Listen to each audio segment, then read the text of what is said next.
I still remember that afternoon with a clarity that aches, a sharpness around the edges of memory that time just hasn't dulled. It was about 5 years ago, late summer, when the world still felt predictable, before that canyon started whispering back. I was 28 then, fresh out of a demanding job I'd burned out on, and craving nothing more than wide open spaces and the kind of quiet you can only find miles from civilization. My older brother, Ben, had always been the outdoors type, and he'd instilled a love for it in me from a young age, hiking, camping, the whole 9 yards.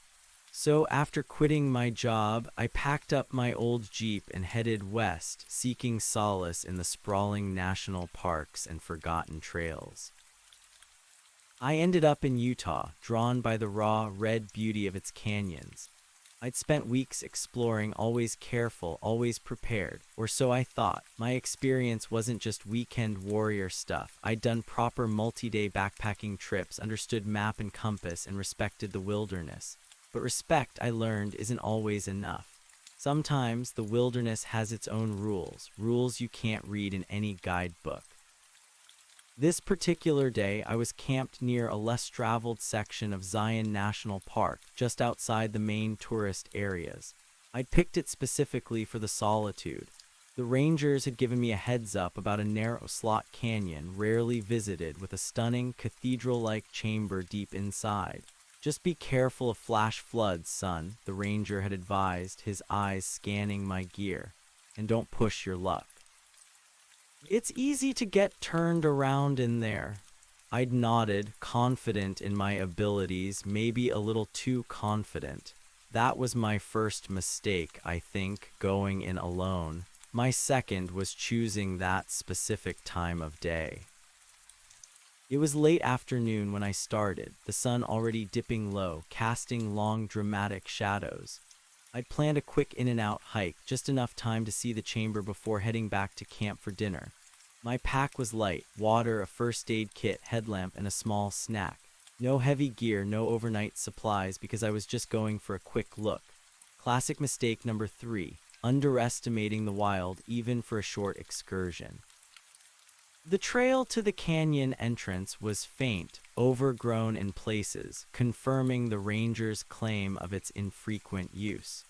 The air grew cooler as I descended into the gully that led to the slot.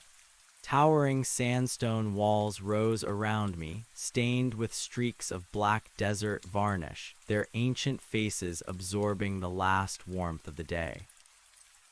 The silence was absolute, a heavy blanket that pressed in on my ears, broken only by the crunch of my boots on the sandy floor and the distant cry of a hawk circling high above.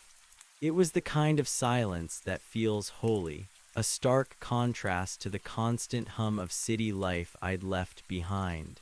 It was exactly what I'd come for. As I ventured deeper, the canyon narrowed, the walls pinching in until only a sliver of the sky was visible overhead, a brilliant sapphire ribbon between the ochre cliffs. The air became even cooler, damp, carrying the faint scent of wet earth and ancient stone. This was the cathedral chamber, I realized, looking around at the smooth, undulating walls sculpted by millennia of wind and water. It was magnificent, truly breathtaking, a testament to geological time. I paused, turning slowly, taking it all in. The silence here was different now, not just absence of sound, but a profound, almost active quiet. My own breathing sounded loud, my heartbeat a drum against my ribs. I felt a familiar urge, one I'd indulged in every canyon I'd ever hiked, to shout, to send my voice out into that vast, empty space and hear it return, stretched and softened by the echoes. So I did. I took a deep breath, cupped my hands around my mouth, and let out a single, clear shout. Hello. The sound bounced off the walls, rolling and echoing back to me. Hello, hello, hello, just as it always did. A perfect, familiar replication. I smiled, a small, private moment of connection with the ancient world around me. Then, about 3 seconds after the last hello faded, a new sound came back. Not a direct echo, but something else. It was fainter, a little lower in pitch, and it distinctly, unmistakably whispered, "Gone." Just one word, soft, barely there, like a breath drawn from the canyon itself. Gone. My smile vanished. The hairs on my arms stood on end. The deep, reverent silence of the canyon now felt less like peace and more like a held breath. My rational mind, the one trained by years of logical problem solving and an unwavering belief in the tangible, immediately sought an explanation. It had to be the wind, a peculiar current funneling through the tight confines of the canyon, catching the tail end of my echo. Or maybe it was just a trick of the acoustics, a final, distorted decay of the sound waves. My ears, perhaps, playing tricks on me in the profound silence. But my gut, a far more primal and honest censor, knew better.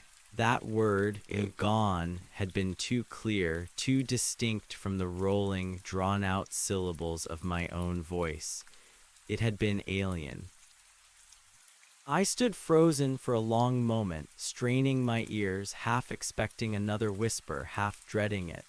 The silence that followed was even heavier now, laced with an invisible tension.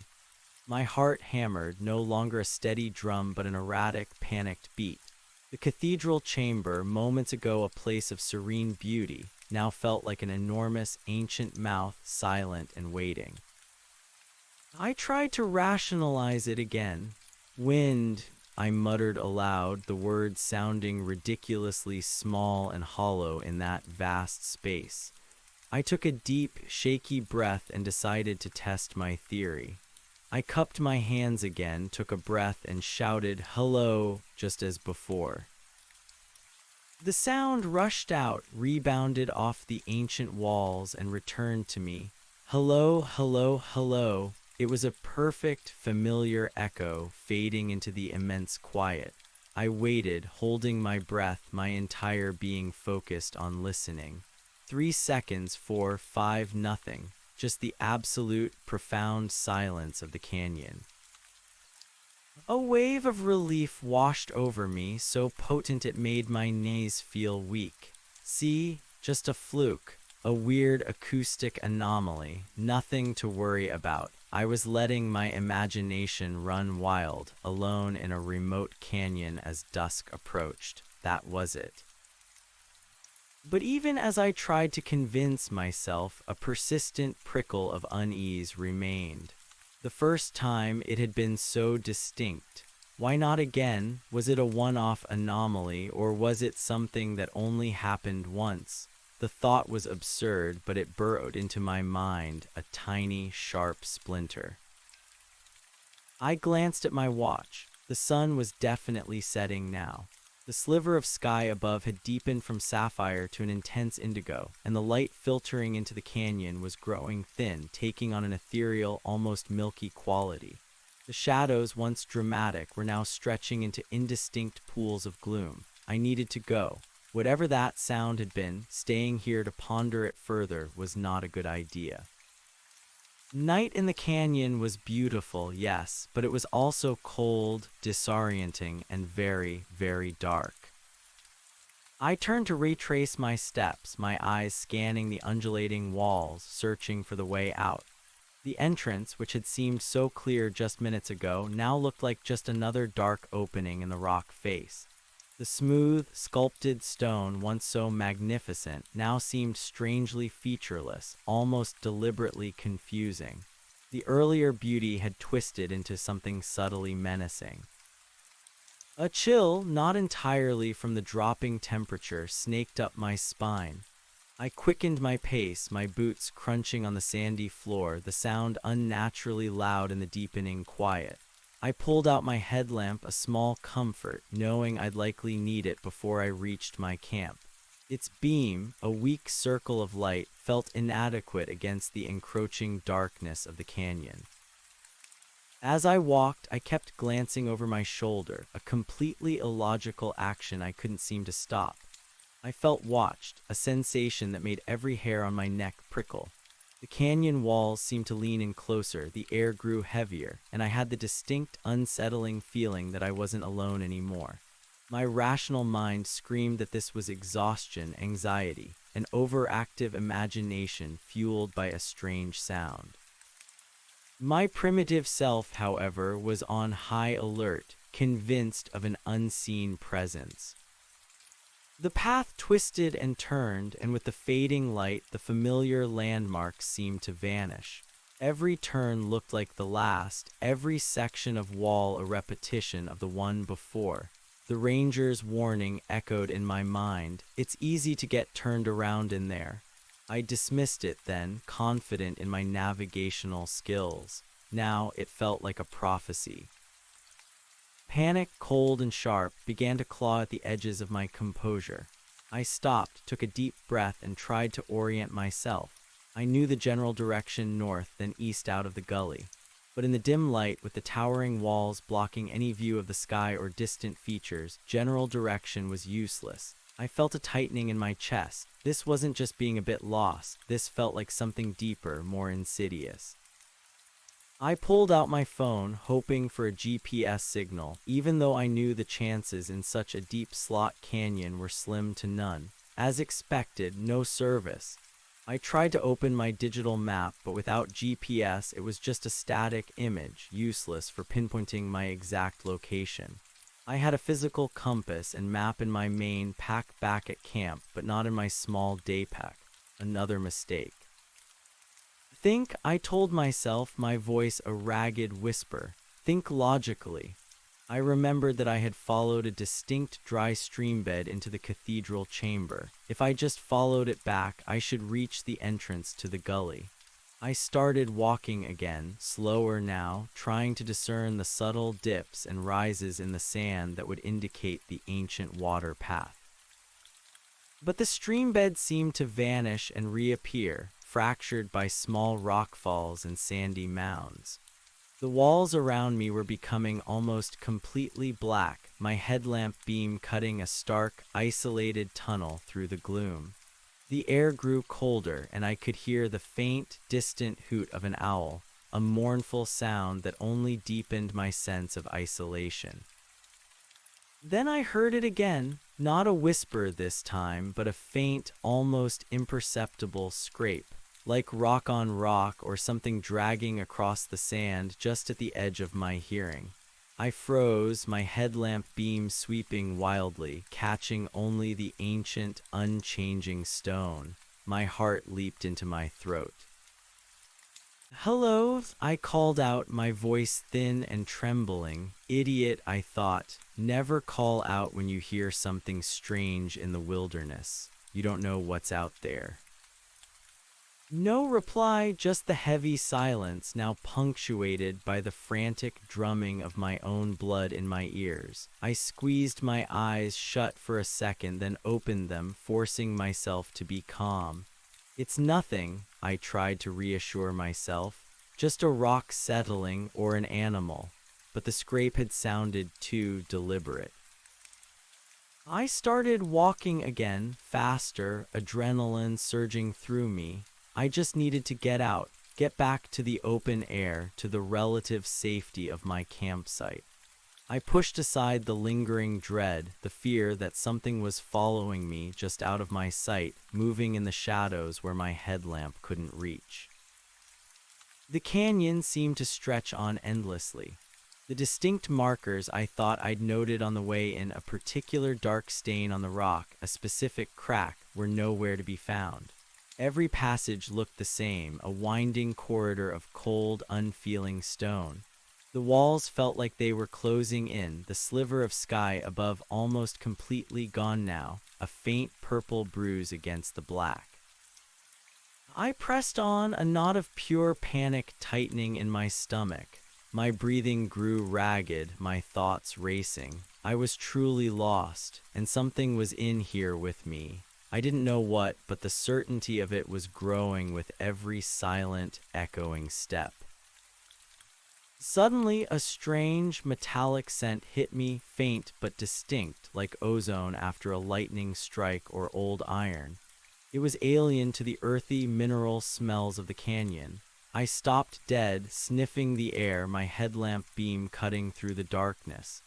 The scent seemed to emanate from a darker recess, an alcove I hadn't noticed before, just off the main path.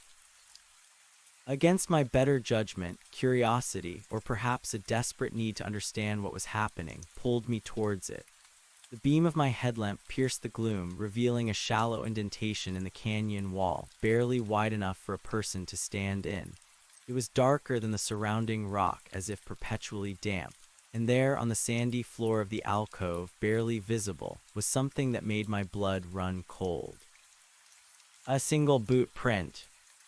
It was distinct, clearly an imprint of a hiking boot, but it was old. The sand around it was firm, undisturbed, as if the print had been made long ago and then miraculously preserved, or perhaps left by something that exerted no pressure. It wasn't my boot print, the tread pattern was different, and it was facing into the canyon, deeper in. My mind reeled. Someone else had been in here. Alone, and why just one print? Had they vanished? The ranger hadn't mentioned any missing hikers in this area. My earlier relief about the gone whisper evaporated, replaced by a colder, more tangible fear. This was real. This wasn't my imagination. I backed away slowly from the alcove, my eyes glued to the print, then to the dark walls around it. The metallic scent intensified slightly, making my stomach churn. I felt a profound sense of wrongness radiating from that small, forgotten alcove. "No," I whispered, shaking my head. "No, this is impossible." I turned and began to move again, faster than before, a desperate urgency propelling me forward. I had to get out. Now. The idea of being in this canyon overnight, lost with that whisper, that sound, and now this boot print was intolerable. My legs ached, my throat was dry, and my fear was a burning coal in my chest. I scrambled over a small rockfall, almost tripping, my hands scraping against the rough sandstone. The canyon seemed to tighten around me, a claustrophobic embrace of ancient stone. Then, just as I was about to give up hope of finding the entrance, the walls seemed to widen slightly. Ahead, a faint, diffuse light appeared, a pale gray smear against the inky blackness. The sliver of sky above was finally broadening. It was the gully, the exit.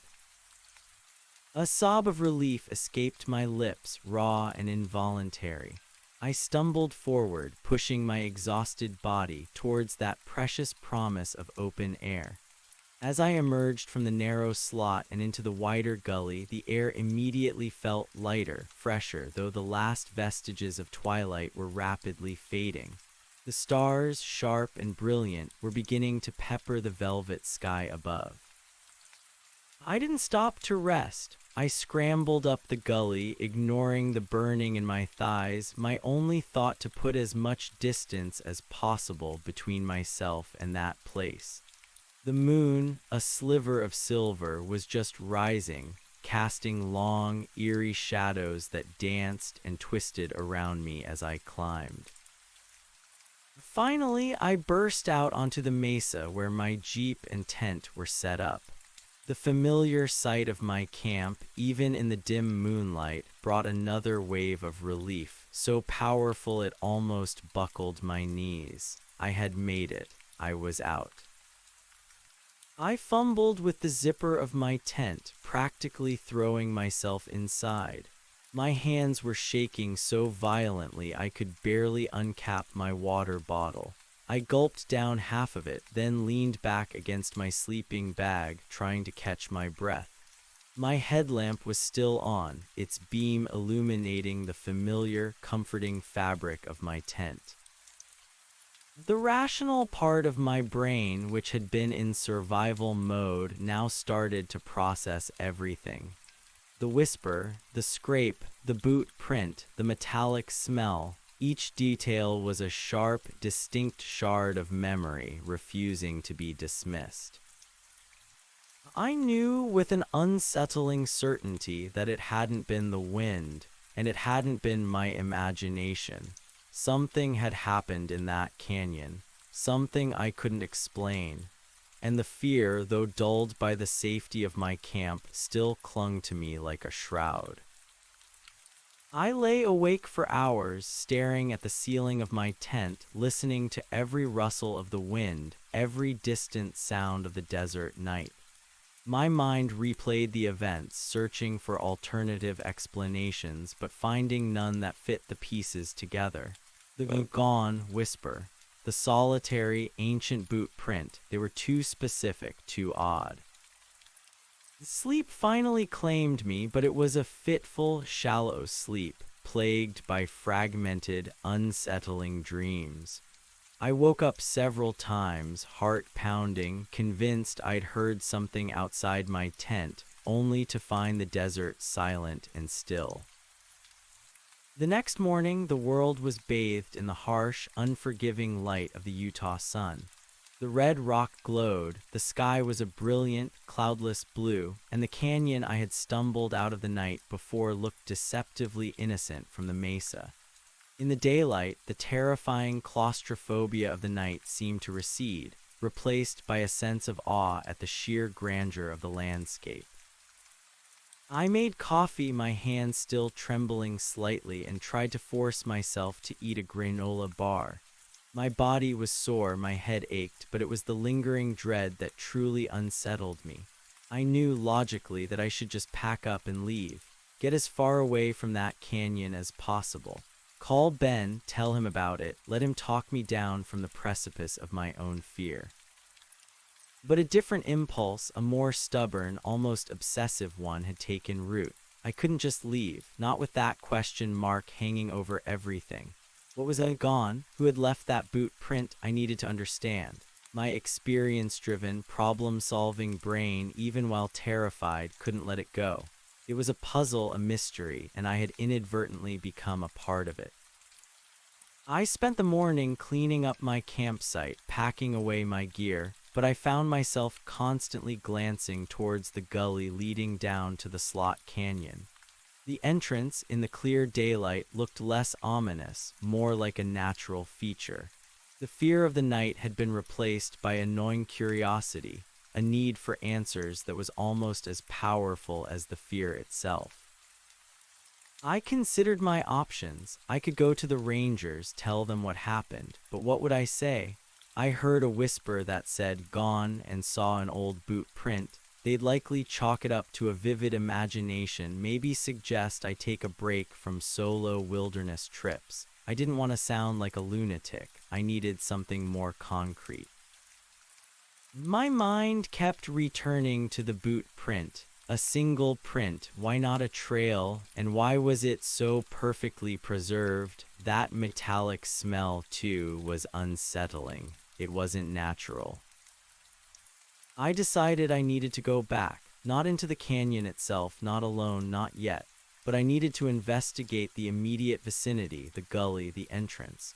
Maybe I'd missed something in my panicked exit last night. I packed a proper day pack this time, compass, map, GPS device, optimistically hoping for a signal higher up, more water, food, a first aid kit, and a more powerful headlamp. I also grabbed my multi-tool and, on a morbid whim, a small, durable camera I used for wildlife photography, just in case. Before heading out, I sent a quick text to Ben, just a check-in. All good out here. Thinking of heading further north in a few days. How's work? A lie, of course, about all good, but I didn't want to worry him yet. I needed to figure some things out first. With a deep breath, I started back towards the gully. The sun was high, baking the red rock, making the air shimmer. This time I moved slowly, carefully, my eyes sweeping the ground, searching for any anomalies. The gully itself was just a dry stream bed winding down between the rising walls of rock. Nothing seemed out of place. As I approached the narrow entrance to the slot canyon, the temperature dropped noticeably. The air grew still, the silence heavier, even in the midday sun. It was like stepping into a different world. The entrance, a dark slit in the rock, still held a hint of the previous night's menace. I paused at the threshold, taking another fortifying breath. My heart was thudding, a familiar rhythm of apprehension. I told myself I wouldn't go deep, just scan the entrance, look for anything I'd overlooked. I stepped inside, my eyes immediately drawn to the sandy floor. I could see my own boot prints from last night, clear and distinct, leading in and out. But what I was looking for was something else. I swept my gaze across the walls, the small crevices, the sandy patches just inside the mouth of the slot. And then I saw it, not another boot print, but something far more disturbing. Scraped into the smooth sandstone wall, barely a foot off the ground, was a symbol. It was crude, as if drawn with a sharp stick or a rock.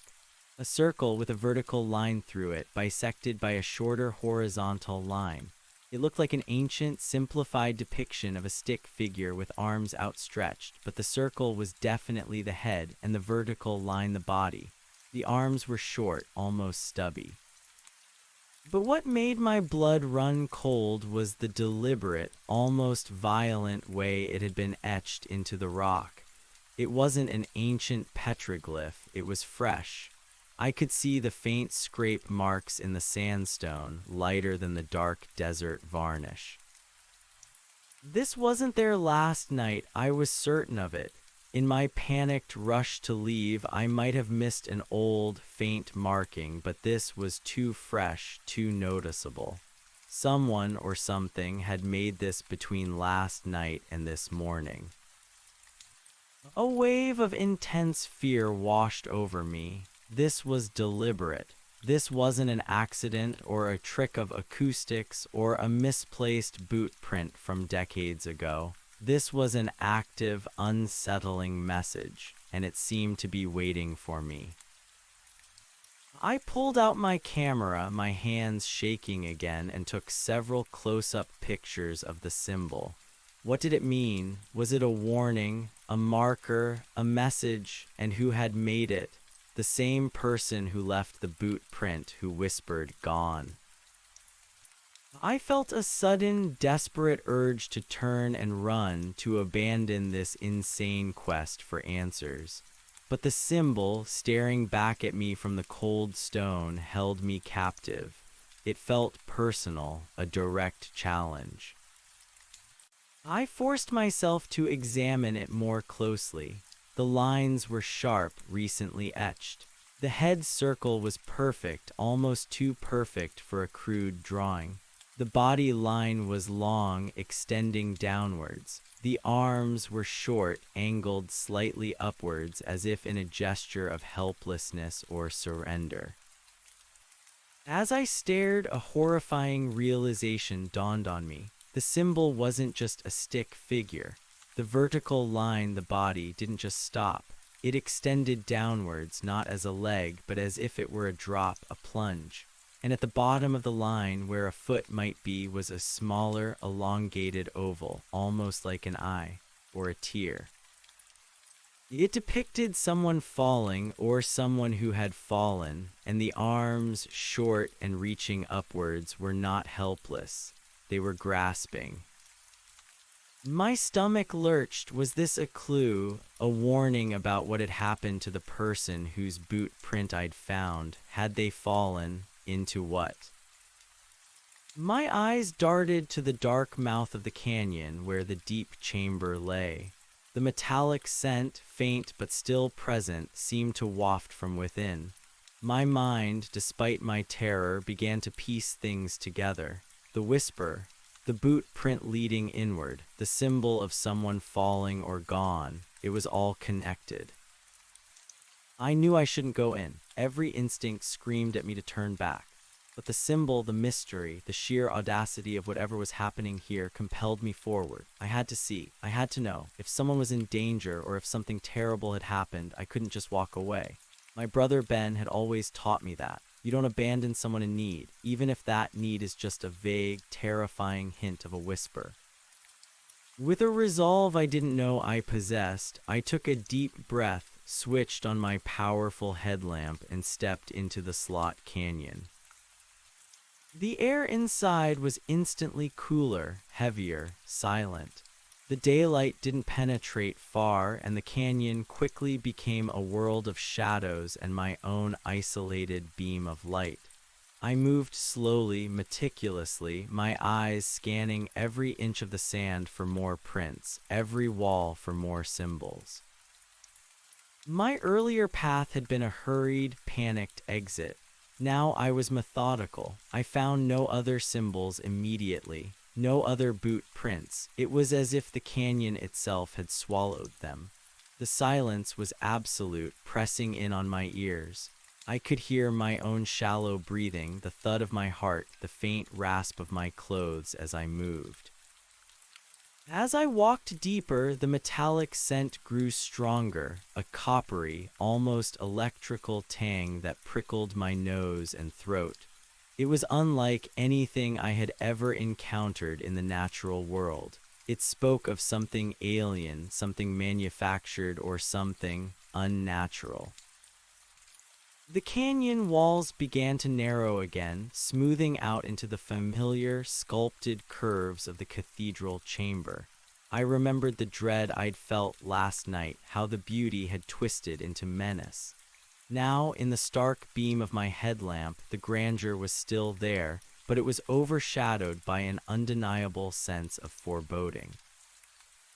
I reached the chamber, the vast, echoing space where I'd shouted hello and heard gone.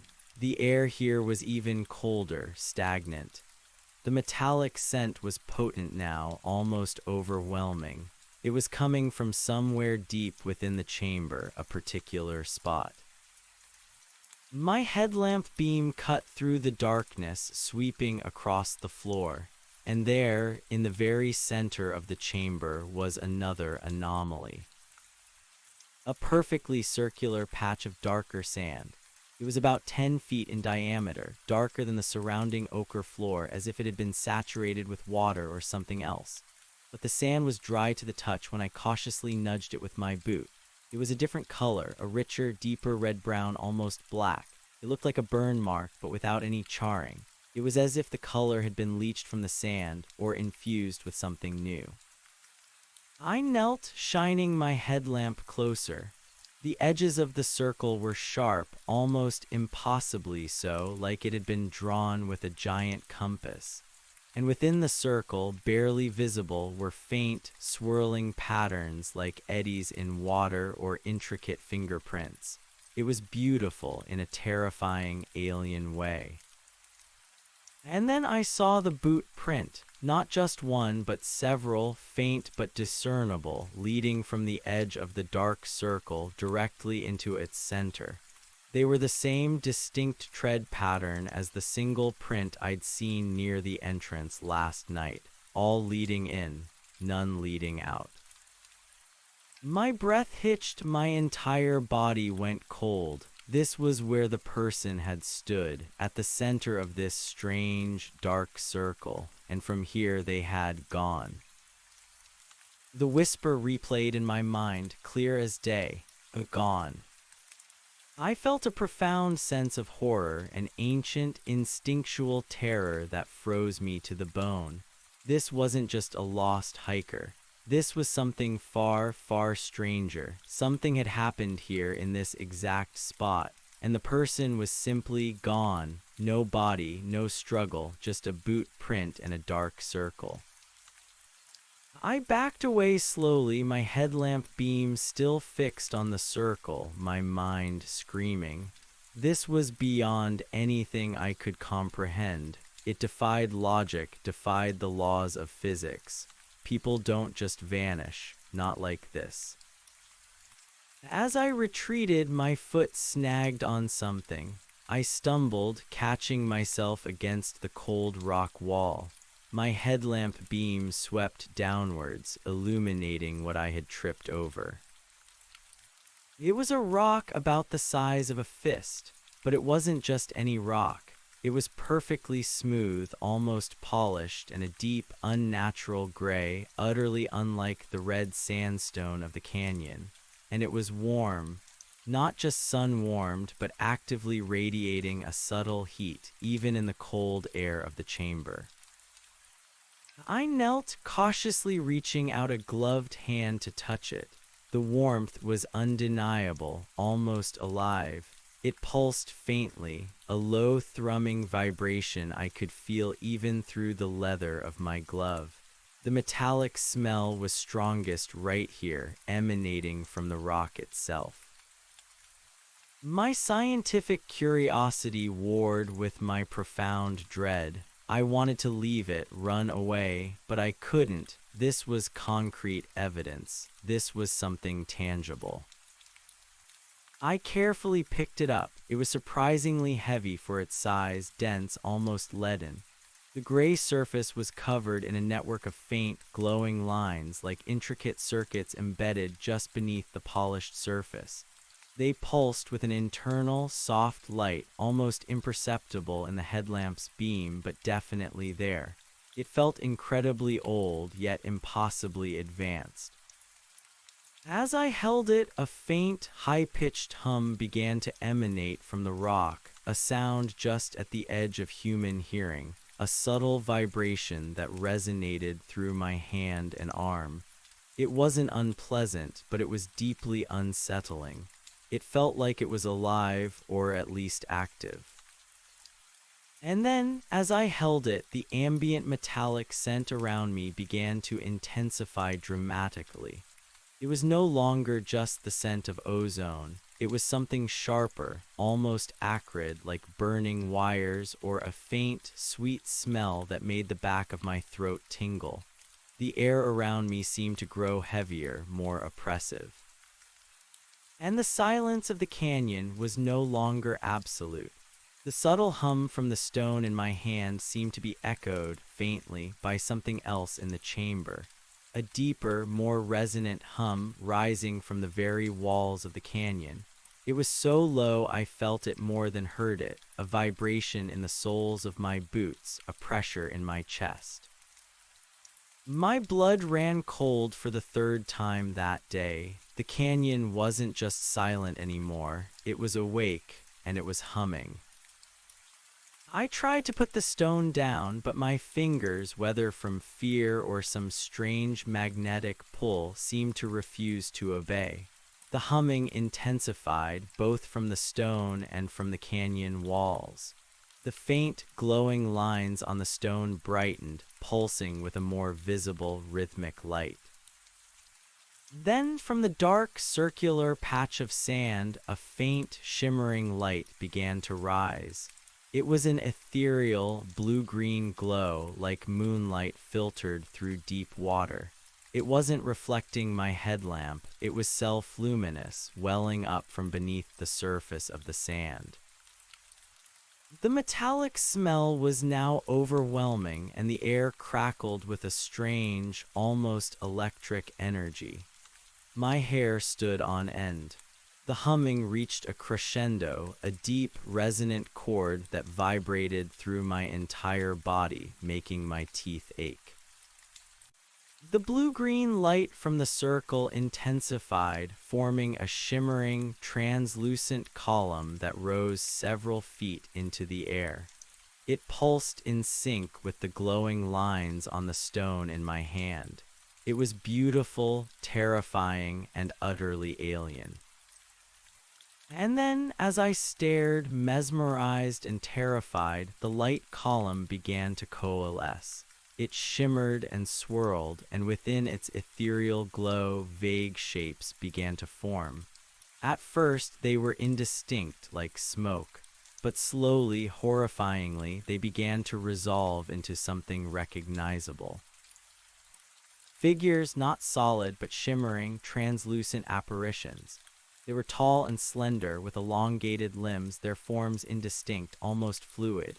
They had no clear faces, just vague, shadowy depressions where eyes and mouth might be. But there was no mistaking their general shape. They were humanoid, and there were several of them standing within the column of light, their forms shifting, their movements graceful but unsettling. They weren't looking at me. They seemed to be looking through me, their attention fixed on something beyond, or perhaps simply observing the space around them. Their very presence exuded an aura of profound otherworldliness, a silence that wasn't an absence of sound, but an active, consuming quiet. I couldn't move, I couldn't speak, I could barely breathe. My mind, straining under the onslaught of the impossible, began to fracture. Aliens, ghosts, some kind of hallucination brought on by fear and exhaustion, none of it made sense. The stone in my hand vibrated wildly, its glowing lines a frantic dance of light. The humming in the canyon was deafening, a roar that filled my head. The shimmering figures in the light column seemed to shimmer even more, their forms becoming slightly more distinct, their movements slightly more purposeful. One of them, the tallest, most central figure, slowly, gracefully turned its head, or what I perceived as its head. It didn't have a face, but I felt its gaze, a piercing, ancient awareness that seeped into my very core. I felt a cold dread, not of malice, but of something far more profound, absolute indifference. Its gaze, or what I felt as its gaze, was directed at the stone in my hand. And then, slowly, one of its elongated, translucent arms lifted, a gesture of silent command. The humming ceased abruptly, both from the canyon and the stone. The blue-green light column flickered, then vanished along with the figures. The dark circle of sand was just a dark circle again. The metallic smell dissipated. The canyon was plunged back into a profound, echoing silence, broken only by my own ragged gasps for air. The stone in my hand was still warm, still impossibly heavy, its glowing lines now faded back to their subtle shimmer. But the hum was gone, the overwhelming presence was gone. I stood there trembling for what felt like an eternity, my headlamp beam fixed on the empty space where the light column had been. My mind struggled to process what I had just witnessed. It was too much, too utterly, profoundly, impossibly real. I dropped the stone. It landed on the sand with a soft thud, radiating its subtle warmth and faint glow. I wanted to run, to flee this place and never look back, but my legs felt like lead. My mind was a chaotic storm of images and sensations. I finally managed to turn, stumbling, my eyes darting wildly around the chamber. It was just rock and sand again. Silent, empty, but I knew better. I had seen them. I had seen the light. I had felt the hum. I scrambled out of the chamber, not caring about my path, just a desperate urge to get out. The gully felt like a refuge as I burst into it, scrambling up towards the mesa.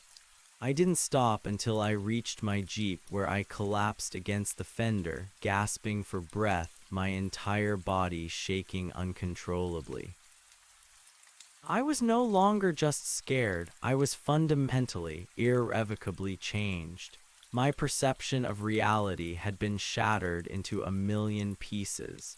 The predictable, scientific world I had always believed in was a lie.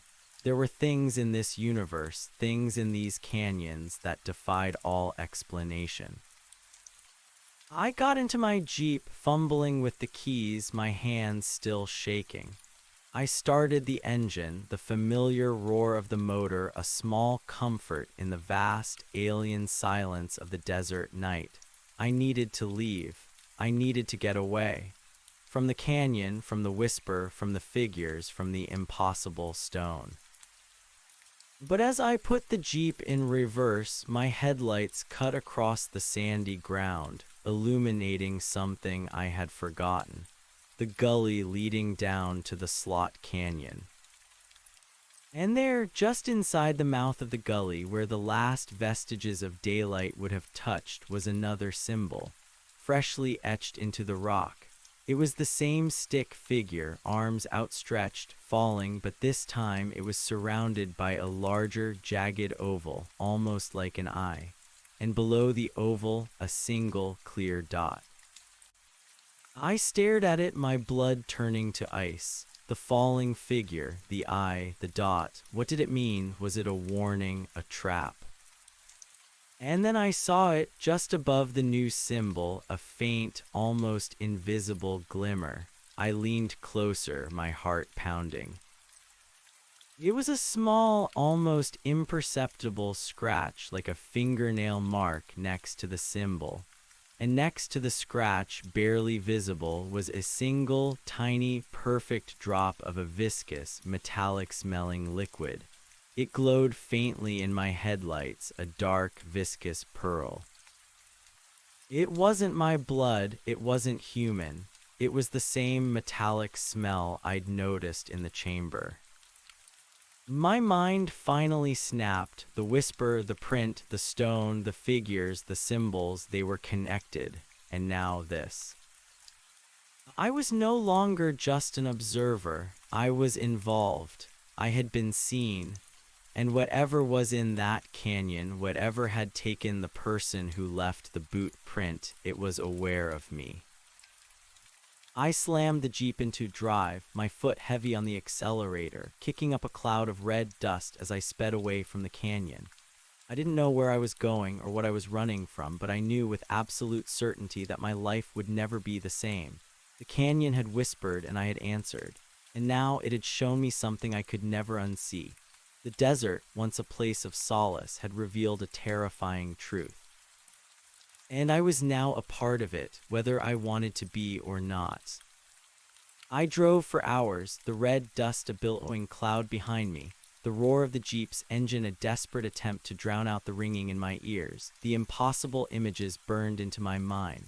The sun had long since dipped below the horizon, plunging the desert into a vast, star-strewn darkness. My headlights cut a tunnel through the gloom, but they couldn't illuminate the terrifying truth that had irrevocably altered my world. My hands, still trembling, gripped the steering wheel, knuckles white. Every shadow seemed to coalesce into the shimmering figures. Every distant sound became the hum of the canyon. My perception of reality, once so solid and dependable, felt like a fragile pane of glass that had just been smashed. The scientific, rational framework I'd built my life on was gone, replaced by a gaping, terrifying void. Where was I going? I had no idea. Just away. Away from the canyon, from the symbols, from the impossible stone, from the cold indifference of those translucent beings. My camp was miles behind me, a place that now felt less like safety and more like a staging ground for a nightmare. I drove until the gas tank light came on, a mundane warning that pierced through the haze of my panic. I was deep in the desert, far from any paved road, far from any town. My internal compass, usually reliable, was spinning wildly, lost in the psychological storm raging within me. I pulled over onto a flat, desolate stretch of land, killed the engine, and let the sudden, heavy silence crash over me. The stars above were impossibly bright, a million pinpricks of light in a black velvet sky. In any other circumstance, I would have found them beautiful, awe-inspiring. Tonight, they felt vast, uncaring, a cosmic reminder of my utter insignificance in the face of what I had witnessed. I leaned my head back against the seat, closing my eyes, but the images were still there. The shimmering column, the fluid figures, the glowing rock, the cryptic symbols. My breathing was shallow, ragged. My entire body ached with a deep, bone-weary exhaustion, but my mind was racing, a hamster on an endless, terrified wheel. "This isn't real," I whispered, the words sounding hollow and pathetic in the immense quiet. "It can't be real." But my gut, that primal sensor that had screamed at me in the canyon, knew better. It was real, every terrifying, impossible second of it. I pulled out my phone. No service, of course. My emergency satellite messenger was in my main pack back at the abandoned campsite. Even if I had it, who would I call? What would I say? "Hello, Ben. I've seen aliens in a slot canyon and they drew symbols on the wall and I found a glowing rock and they watched me and they want me." He'd think I'd cracked, and maybe I had. The thought of Ben, my older brother, brought a wave of longing. He was my anchor, my practical, logical counterpart. He'd seen me through scrapes and crises my whole life. He'd talk me down, help me make sense of things. But how could anyone make sense of this? I opened my glove compartment and pulled out a tattered road map of Utah. My finger traced the lines, looking for the nearest town. Cedar City was the closest major hub, hours away. I had just enough gas to make it if I drove carefully. But the idea of being among people, having to act normal, was almost as daunting as staying out here alone. I decided to try and get some sleep. The sun would be up in a few hours, and daylight brought a semblance of sanity, even to the most nightmarish scenarios. I reclined the seat as far as it would go, pulled my jacket tighter around me, and tried to regulate my breathing. But sleep was a distant country I couldn't reach. Every rustle of desert scrub, every faint whistle of wind sent jolts of adrenaline through me. I kept seeing the eye-like oval, the falling figure, the single drop of metallic liquid. I was involved. They had seen me. The night dragged on, an eternity of fear and mental torment. When the first faint blush of dawn finally painted the eastern sky, I almost wept with relief. The gray light softened the stark contours of the desert, pushing back the oppressive darkness. The impossible felt slightly less impossible in the harsh, prosaic light of day. I started the Jeep, the engine sputtering to life, and began the long drive towards Cedar City. The drive was a blur of red rock and scrub brush. My mind was still reeling, but a more practical concern began to surface. I needed to replenish my supplies, get gas, and most importantly, find a place where I could think safely without the looming threat of the canyon. I pulled into a gas station on the outskirts of Cedar City, feeling like a ghost. My clothes were dusty, my hair disheveled, and my eyes were probably wide and bloodshot. I tried to avoid eye contact with the few early morning customers, feeling a profound disconnect from their ordinary lives. They bought coffee, glanced at headlines, complained about gas prices. I had just witnessed an incursion from another dimension or another world, and they were oblivious. The thought made me feel utterly alone. Inside the station's convenience store, I grabbed a coffee, a bottle of water, and a couple of energy bars. As I paid, the cashier, a sleepy-eyed teenager, barely looked at me. It was a relief. I didn't want to talk. I didn't want to explain. Back in the Jeep, I decided against checking into a motel immediately. The anonymity felt appealing, but the thought of being cooped up in a small room, alone with my thoughts, was unbearable. I needed space, a place where I could breathe and maybe, just maybe, start to untangle the knotted mess in my head. I drove out of town, heading north towards more wilderness, but this time somewhere familiar, somewhere safe. My old stomping grounds in the national forests of southern Utah. Places I knew, places that felt like home.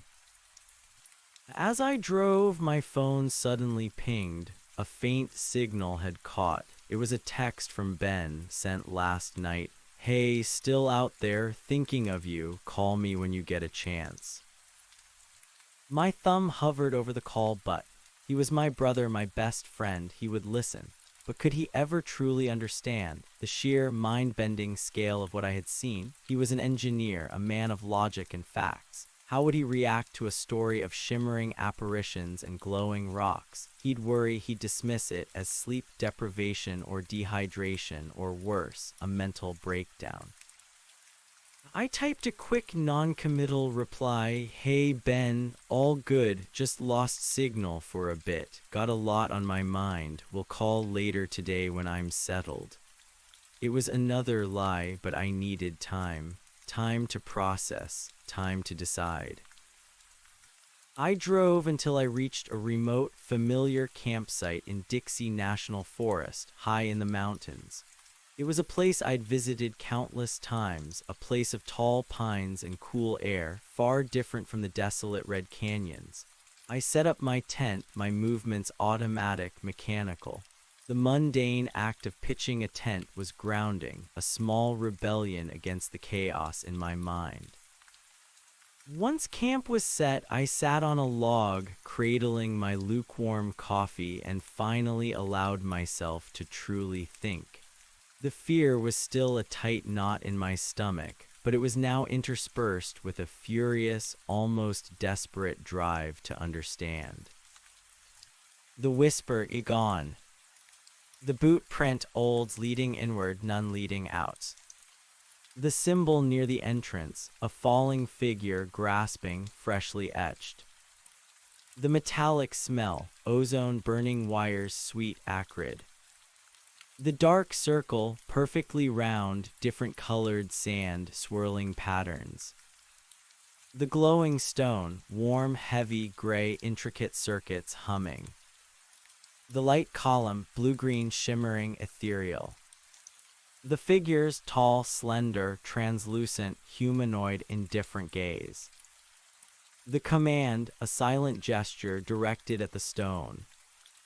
The second symbol, falling figure, I dot, freshly etched. The metallic drop, viscous, glowing faintly. They were all pieces of a puzzle, but a puzzle I had no framework to solve. My scientific background, my knowledge of geology, biology, physics, it was all useless. This was outside the known parameters of reality. My mind kept returning to the stone. I had dropped it. Back in the chamber, it was tangible, it was real, it was physical evidence, something I could hold, examine, maybe even have analyzed. But it was also terrifying. It was what had triggered the entire manifestation.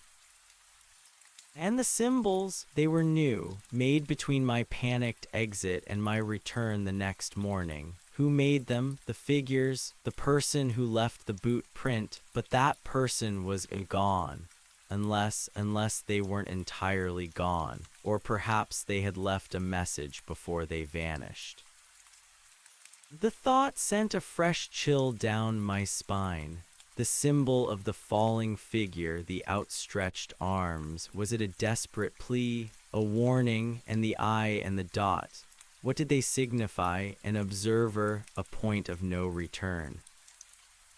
I thought about going to the authorities again, the park rangers, the police, even the FBI, but what would I bring them? Just my story, and a few blurry photos on my camera if I could even articulate what they showed. They'd think I was crazy.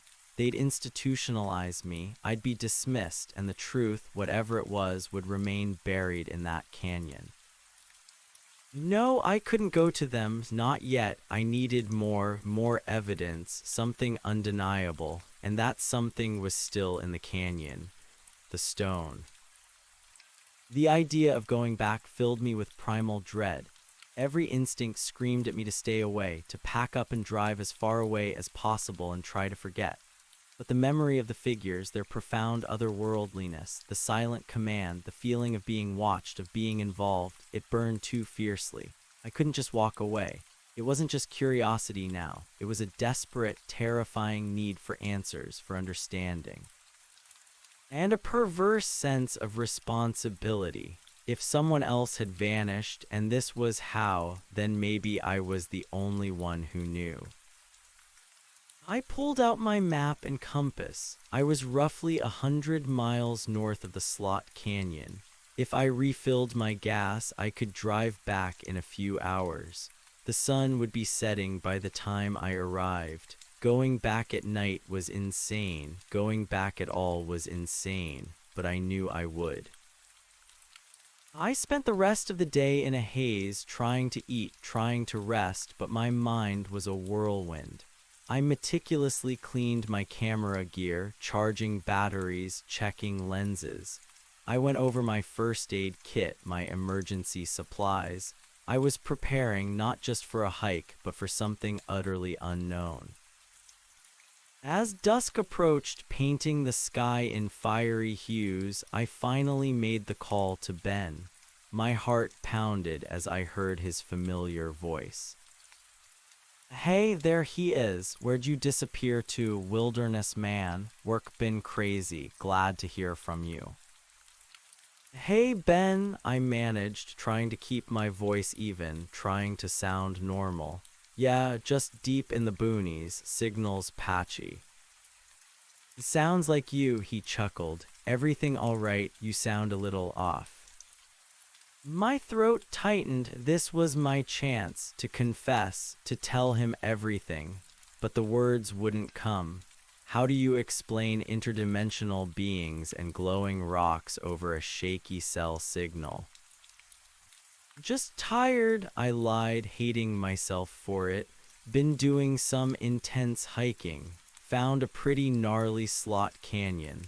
Got a bit turned around last night, but I'm fine now, just ready for some proper sleep." "Oh yes, the ranger's warning finally catching up to you," he teased.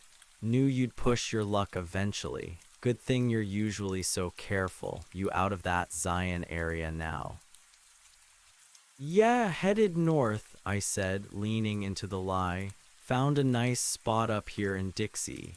I'll probably head home in a few days." "Good to hear," he said, relief in his voice. "Don't push it, man. We miss you. Need to plan a climb when you get back." We talked for a few more minutes, about work, about family, about mundane things that felt impossibly far away from my current reality. Every word I spoke felt like a performance, a desperate attempt to maintain a facade of normalcy. When we hung up, a wave of profound guilt washed over me. I had lied to my brother, my closest confidant, but I truly believed I was protecting him from a truth that would shatter his world as it had shattered mine. With the call over, the last thread of normalcy frayed. There was nothing holding me back now. I had to go back. I packed my Jeep, filling the tank at a small, remote station I found on the map, and began the long drive back to the canyon. I arrived back at the mesa overlooking the gully just after midnight. The moon was a slender crescent, offering little light. The stars, however, were still a brilliant, cold fire across the sky. The air was frigid still. The canyon, a dark mouth yawning in the moonlight, seemed to be waiting. I parked the Jeep a good distance away, out of sight of the gully entrance. I didn't want to draw any attention, either human or otherwise. I geared up, double-checking everything. My most powerful headlamp, extra batteries, a full water bladder, high-energy snacks, first aid kit, multi-tool, compass, map, GPS, and my camera with a freshly charged battery and an empty memory card. I even brought a small, sturdy shovel, a trowel, and a few empty plastic bags just in case. I wasn't sure what I expected to find or what I'd do with it, but I needed to be prepared. I took a deep, shaky breath. "Okay," I muttered to myself, my voice barely a whisper in the vast silence. "Here we go." The walk to the gully entrance was tense, every shadow a potential threat. The air grew colder, heavier, as I descended into the dry stream bed. The gully itself was dark, the moon's faint light barely penetrating the towering walls. I scanned the rock face where I'd seen the last symbol and the metallic drop. It was still there, faintly visible in my headlamp beam, the etched lines and the tiny, viscous pearl. It solidified my resolve. I wasn't crazy. This was real. Stepping into the slot canyon was like entering a different dimension. The air was instantly colder, stiller. The silence was absolute, a heavy, almost physical presence that pressed in on my ears. My headlamp beam, powerful as it was, seemed swallowed by the immense darkness. I moved slowly, meticulously, my eyes sweeping the sand and walls. I noted my old boot prints, a faint comfort in the disorienting gloom. The metallic scent was back, faint at first, then growing stronger as I ventured deeper, until it was again that strange, acrid, sweet tang. My heart hammered against my ribs, a frantic drumbeat in the oppressive silence. I tried to focus on my objective, the stone. I needed to retrieve it. I needed to analyze it.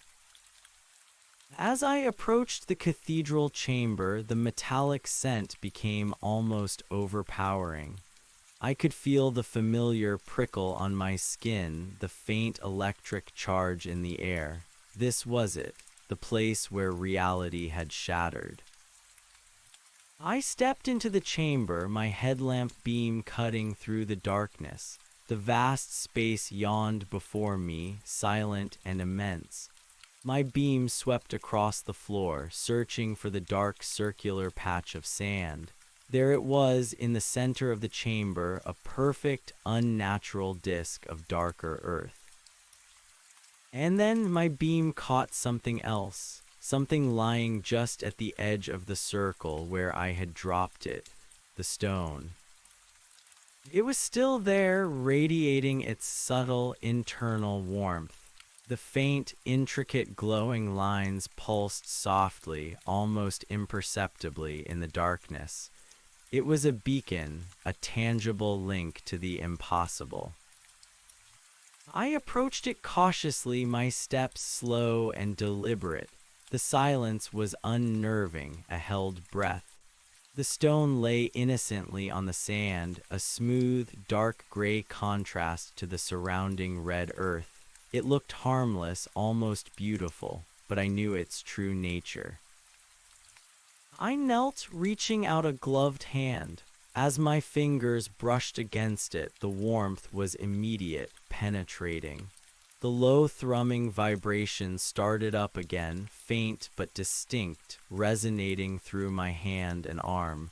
The metallic scent intensified around it. I picked it up. It felt even heavier than before, dense, alive. The glowing lines on its surface brightened slightly, responding to my touch.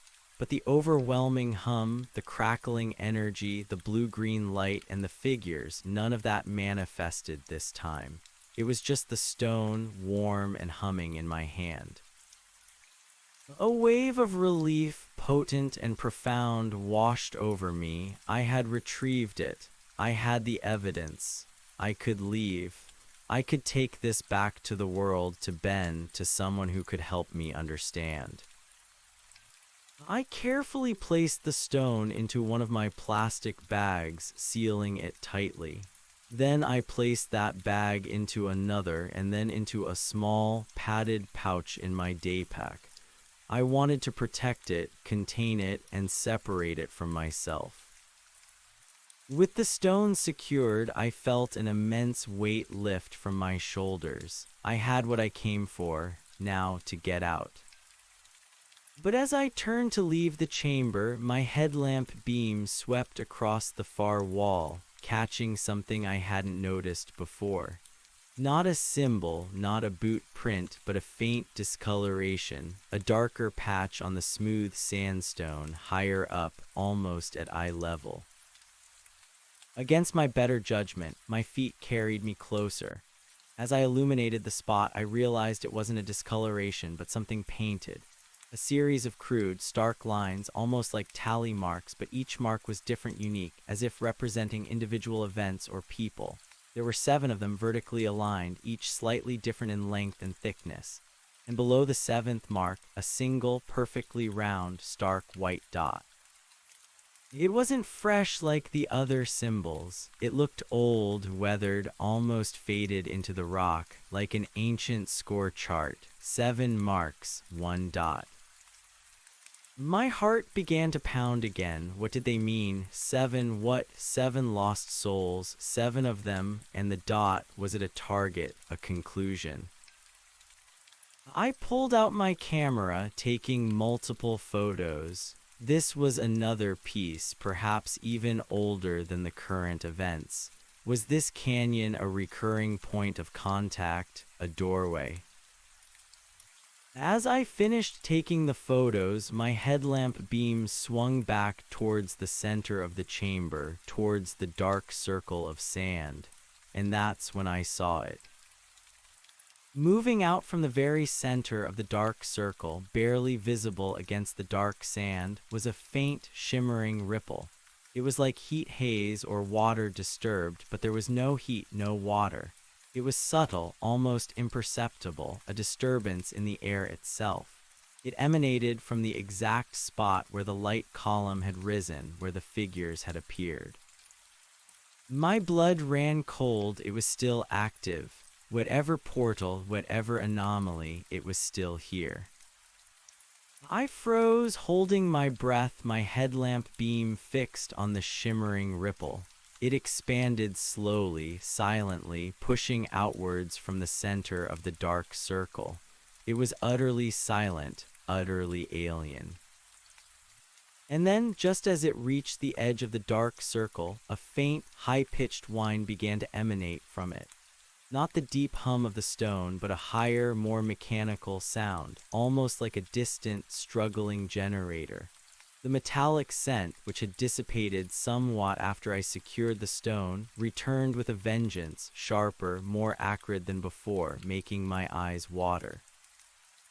The shimmering ripple intensified, becoming more pronounced, more defined. It started to pulse, slowly at first, then faster, in sync with the rising whine. The air around me crackled, and my hair began to stand on end. I took a step back, then another, my instincts screaming at me to flee. This was not the time to be curious. This was the time to survive.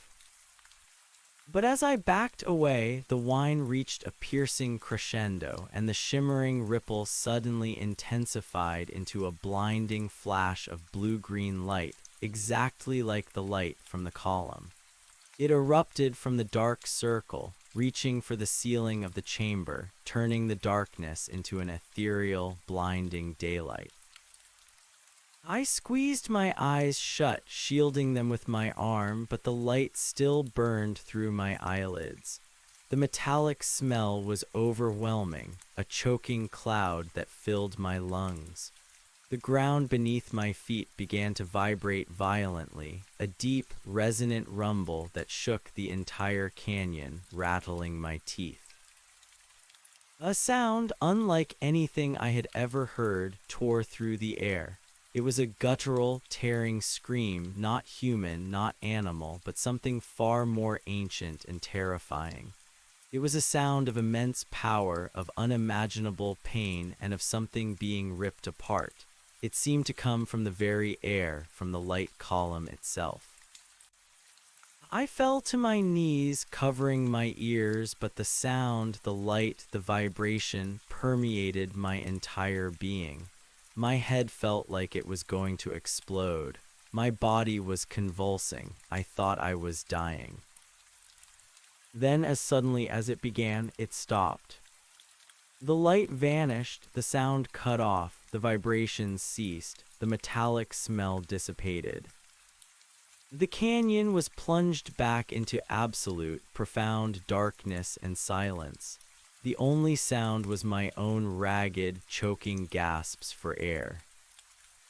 I slowly opened my eyes, blinking away the afterimages. My headlamp beam, miraculously still on, illuminated the chamber. It was empty.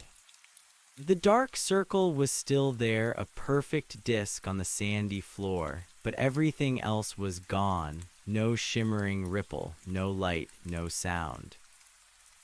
And no sign of the painted tally marks I had just photographed. The wall was smooth, featureless sandstone, just as it had been before. Panic, cold and absolute, seized me. I scrambled to my feet, my legs weak and unsteady. I swept my headlamp beam frantically across the walls, searching for the tally marks. They were gone, completely, as if they had never existed. My camera, I fumbled for my daypack, ripping it open, pulling out the camera. My hands were shaking so violently I could barely hold it. I switched it on, navigating to the photos. There they were, 7 distinct tally marks with the white dot below, just as I had seen them moments ago, captured forever on my camera. But not on the walls. My mind reeled. Had I imagined them? No, the photos were proof. Had they been temporal, a glimpse into another time, or had the event, whatever it was, erased them? I stared at the empty wall, then at the camera screen. This place was not just a point of contact. It was a place where the fabric of reality was thin, porous, where things could appear and disappear, where evidence could be erased. The metallic smell was lingering now, fainter but still undeniably present, a ghost of the immense power I had just witnessed. And within that faint scent, I detected something else. A new note, faint, almost imperceptible, like damp earth but deeper, richer, like soil freshly turned. I swept my headlamp beam to the dark circle again. The edges were still sharp, unnaturally perfect. And now, on the surface of the dark sand, I saw something. A new print. It was distinct, clearly visible, not a boot print. This was different, smaller, more defined, like the imprint of a single, slender, 5-fingered hand. And it was facing out from the circle towards the exit, but it wasn't fully formed. The palm was clear, the fingers delicate, almost spindly, but the tips of the fingers blurred, as if the hand had dissolved mid-touch or emerged incomplete. My breath hitched. This wasn't the other person. This was one of them, or a partial emergence. I shone my headlamp closer, heart hammering. The sand around the print was undisturbed, just like the boot print. No struggle, no trail, just a single ephemeral handprint facing outwards. My blood ran cold again. They weren't just observing, they were interacting. They were leaving their own marks now. And this one was telling me something. That something had emerged, something had touched the sand, and perhaps something had left. The memory of the guttural scream, the tearing sound, flashed through my mind. Was it a failed emergence or a successful one, but agonizing? I backed away again, slowly, eyes glued to the new print. The canyon was no longer merely awake. It was actively manipulating, actively communicating, or perhaps actively suffering. I had the stone, I had the photos, I needed to get out. My mind raced with the terrifying implications of what I had just seen. The tally marks appearing and disappearing, the handprint emerging from the void, the sheer, incomprehensible power of the flash and the scream. I turned and fled. I didn't care about being methodical anymore. My only goal was escape. I stumbled over unseen rocks, scraped my hands on the rough walls, but I didn't stop. The silence of the canyon pressed in behind me, a vast, hungry maw. I burst out of the narrow slot canyon and into the gully, gasping for air, gulping down the relatively fresher air. I scrambled up the gully, driven by a primal terror. I didn't look back. I didn't dare.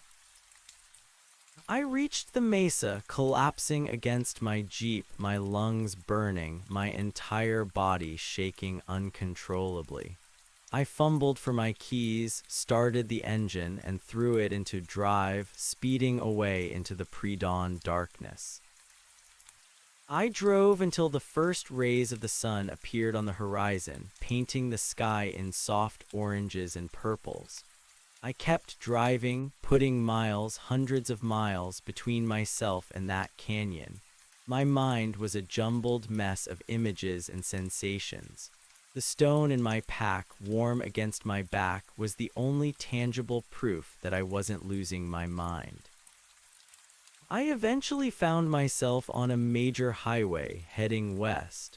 I bypassed small towns, keeping to myself, my eyes constantly scanning the rearview mirror, half expecting to see a shimmering column of light pursuing me. I drove for 2 days, only stopping for gas and to snatch a few hours of fitful sleep in roadside motels, always with the lights on, always with the door double locked. My thoughts were a constant loop of the canyon, the figures, the symbols, the scream, the handprint. I knew I couldn't go home. Not yet. I couldn't bring this back to my ordinary life, to Ben, to my family. This was too dangerous, too destabilizing. I needed help, not from the authorities, not from friends, but from someone who might, just might, understand. Someone who dealt with the strange, the unexplained. My mind, still reeling from the impossible, started to sift through fragments of memory, old articles, documentaries, whispered tales. I remembered a vague mention of a university far from here known for its unconventional research, a department dedicated to anomalies, to fringe science, to things that existed outside the mainstream. It was a long shot, a desperate gamble, but it was the only lead I had. I pulled into a diner somewhere in Nevada, a greasy spoon with flickering fluorescent lights and the smell of stale coffee. I ordered a burger and fries, but barely touched them. My hands were still trembling as I pulled out my laptop, connecting to the spotty Wi-Fi. I searched desperately for any information on anomalous phenomena, on unexplained disappearances, on strange geological formations. My search terms were a chaotic stream: Utah Canyon disappearances, glowing rocks, interdimensional portals, alien contact symbols. Most of what I found was conspiracy theory websites, crackpot forums, and vague, unsubstantiated claims. But then a name surfaced: Dr. Eris Thorne, a theoretical physicist, a former government consultant, now largely discredited, but with a reputation for pursuing what others dismissed as impossible. He was affiliated with a small, private research institute in the Pacific Northwest, far from the desert, far from Utah, the Institute for Anomalous Studies. The name itself sounded like something out of a science fiction novel, but in my shattered reality, it felt like a beacon.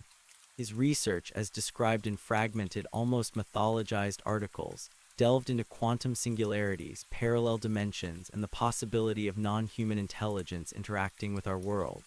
He was an outcast, a pariah in the scientific community, but he was the only one I could think of who might even begin to grasp what I had experienced.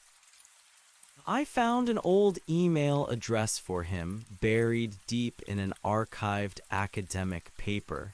I stared at the blinking cursor, trying to formulate a message. How do you describe a reality-shattering encounter in an email? I started writing, then deleted it. Started again, deleted again. Finally, I just typed. Dr. Thorne. My name is Alex Miller. I believe I have encountered a phenomenon that falls within your field of research. I was in a remote slot canyon in Utah. I witnessed events that defy explanation: unexplained whispers, vanished individuals, luminous geological anomalies, and what I can only describe as non-human entities. I also have physical evidence and photographic documentation. My life is no longer my own. I need to speak with you urgently. I am not a crank. I am desperate. I attached the photos of the symbols and the faint handprint from my camera. I hesitated for a long moment, then clicked send. The email vanished into the digital ether, a desperate plea flung into the vast unknown. I closed my laptop, the screen reflecting my haggard face. I had taken a leap of faith, a step into an even deeper unknown. Now all I could do was wait. I drove out of the diner, leaving my half-eaten food behind. My destination was now clear, the Pacific Northwest. I had to find Dr. Thorne. He was my only hope, my only chance to understand, to possibly find some semblance of sanity in a world that had become utterly, terrifyingly alien. The journey north and west was a blur of highway and desolate landscapes. My mind, still on high alert, continued to replay the canyon events. The chilling silence, the whisper, the shifting figures, the blinding flash, the guttural scream, the vanishing tally marks, the new handprint. Each memory was a sharp, vivid shard refusing to dull. I kept checking the padded pouch in my backpack, just to ensure the stone was still there, still warm, still humming faintly. It was my anchor, my proof, my terrifying companion. Several days later, I arrived in a small coastal town in Washington state. The landscape was a stark contrast to the red desert, towering evergreen forests, mist-shrouded mountains, and the vast, gray expanse of the Pacific Ocean. It felt like another world, and in many ways it was. The Institute for Anomalous Studies was tucked away on a secluded property, a sprawling, rustic complex of buildings nestled amidst dense trees overlooking the ocean. It looked less like a cutting-edge research facility and more like a retreat for eccentrics. A rough-hewn wooden sign, almost hidden by overhanging branches, simply read, IAS. My heart pounded as I drove up the winding gravel driveway. This was it, the moment of truth. Either I'd find an answer here, or I'd confirm I was truly alone in my madness. I parked the Jeep near a small, unassuming office building. The air was cool, damp, smelling of pine and salt. As I stepped out, a tall, gaunt man with a shock of unruly white hair emerged from the building. He wore a tweed jacket over a faded t-shirt, and his eyes, though sharp and intelligent, held a weariness that spoke of years spent grappling with the impossible. He held a tablet in one hand, scanning it intently. It had to be Dr. Thorne. He looked up as I approached, his gaze piercing, scrutinizing me with an intensity that made me feel utterly exposed. "Alex Miller?" he asked, his voice surprisingly soft yet resonant. "Yes," I managed, my throat dry. "You got my email." He nodded slowly, a flicker of something unreadable in his eyes. "The photos were compelling. The metallic signature you described, the patterns, it's all very familiar." Familiar, the word sent a jolt through me. Someone else knew, someone else had seen. "I need to speak with you, Dr. Thorne," I said, my voice urgent, desperate. "I have the stone, the one I mentioned in the email." His eyes widened, a spark of intense interest replacing the weariness. "You have it. You retrieved it." He took a step closer, his gaze fixed on my backpack. "Come in, Mr. Miller, immediately. We have much to discuss."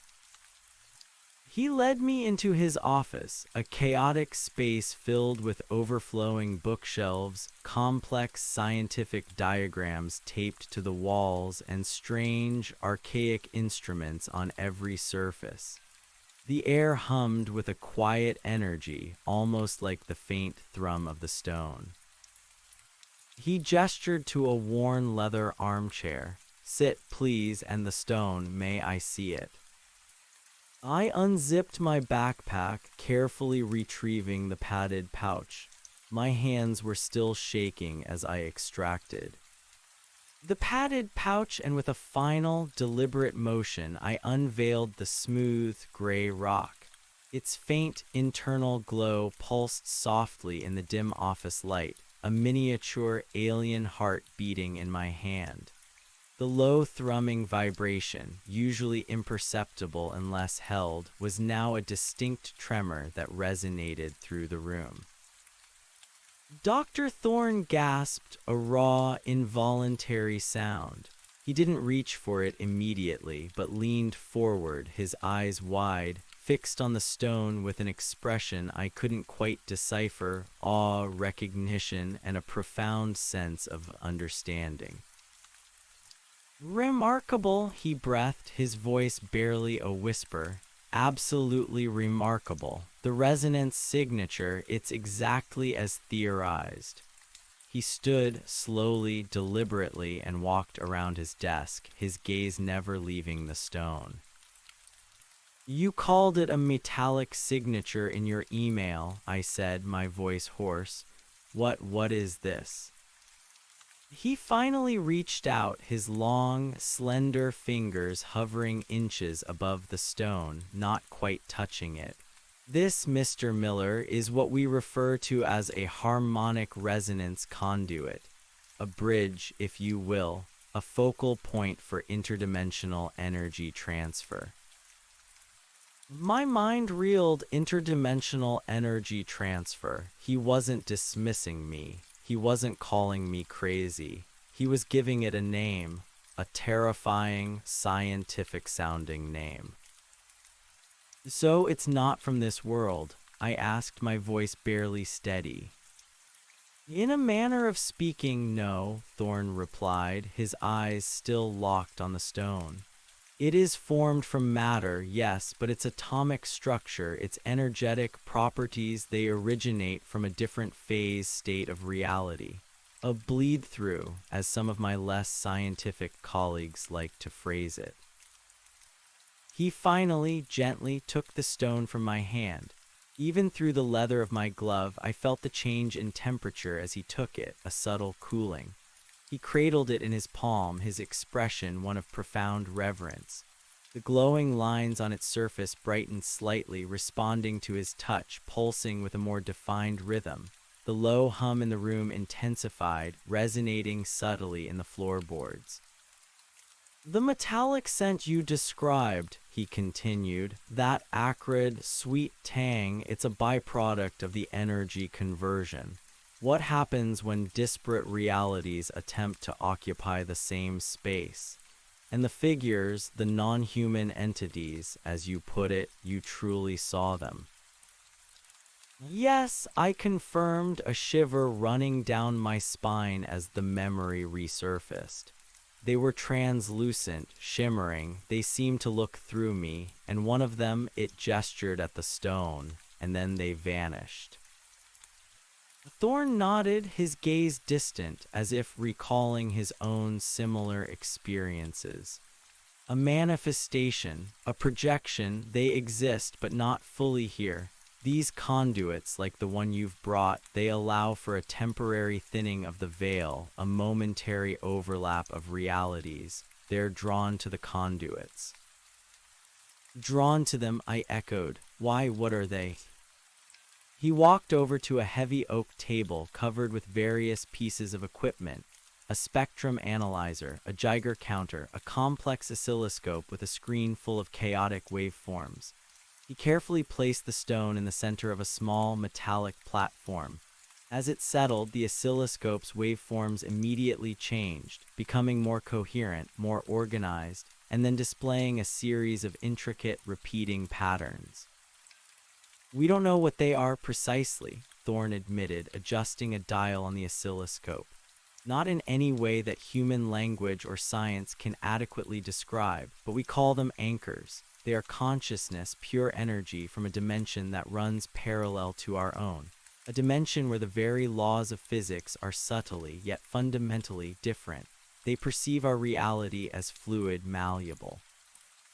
They are drawn to these conduits because, through them, they can interact, however briefly, however indirectly, with our physical world." "Interact or pass through?" I asked, the terrifying memory of the boot prints leading into the dark circle and the subsequent "gone" whisper flashing through my mind, and then the handprint facing out. Thorne looked at me, his eyes now holding a deep sadness. Both, Mr. Miller, both. Sometimes they merely observe, sometimes they attempt to communicate, to influence, and sometimes they pull things through, or things attempt to pull them through. The person who left the boot print, I said, the words tumbling out. They were pulled through into that other dimension. He nodded, a grim expression on his face. It's the most likely explanation.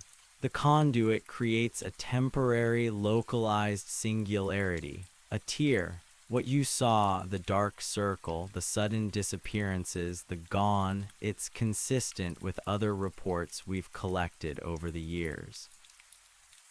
Other reports, I pressed, a desperate hope blooming within me. So this isn't isolated, other people have seen this, other places. Not frequently, thankfully, Thorne replied, his fingers still adjusting dials, his gaze flitting between the stone and the chaotic waveforms on the screen. These conduits are exceedingly rare, and usually they're dormant, but when they activate, the consequences can be catastrophic. He picked up a small, handheld device, a kind of scanner, and passed it slowly over the stone. The device immediately began to hum, and a series of complex data readouts scrolled across its small screen. "This canyon of yours, Mr. Miller," he continued, "it sounds like a significant point of confluence, not just a conduit, but a nexus. The symbols you described, the whisper, it suggests a deeper, more intentional interaction." Intentional? I frowned, but they seemed so indifferent, and the symbols, one was a falling figure, grasping, the other had an eye and a dot, and the one on the chamber wall, 7 tally marks, then a white dot. What do they mean? Thorne paused his scanning, looking up at me. The symbols are crucial. They are their language, their attempts to communicate or perhaps to mark. The falling figure, grasping, it could be a representation of something being drawn into the void, a warning or a record. The eye and the dot, an observer and a focal point. And the tally mark 7, that's a recurring motif in anomalous events globally. 7 entities, 7 phases, 7 disappearances. It is often linked to the threshold cycle. The threshold cycle. A theoretical framework, he explained, walking over to a large whiteboard covered in complex equations and diagrams. He picked up a marker. Imagine our reality. Let's call it Phase A and their reality. Phase B, these conduits are like a thin membrane between the two. The threshold cycle posits that these membranes, when active, go through phases of permeability. 7 distinct phases, often culminating in a breach, a full, albeit temporary, interdimensional tear.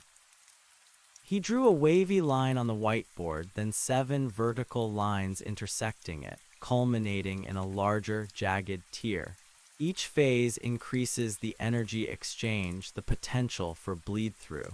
The metallic scent, the humming, the apparitions, the light, these are all indicators of increasing energy flux. The scream you heard, that was almost certainly the breach.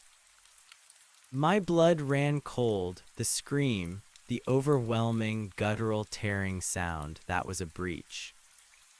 But the tally marks, they disappeared, I interjected. I photographed them, but then they were gone from the wall. Thorne's eyebrows shot up, gone, completely, not faded, but erased. Yes, after the breach, and a new handprint appeared on the sand, facing outwards, like a partial emergence. Thorne put down his marker, his eyes fixed on me, a new intensity in his gaze. This is unprecedented, Mr. Miller, evidence of an active manipulation of our physical environment and not just energy transfer, and a partial emergence that's highly dangerous. Dangerous how? If a full emergence occurs, if one of these anchors were to stabilize fully in our dimension, the consequences could be catastrophic. We simply don't know what would happen. Their very presence could destabilize our local reality, or they could become a physical threat.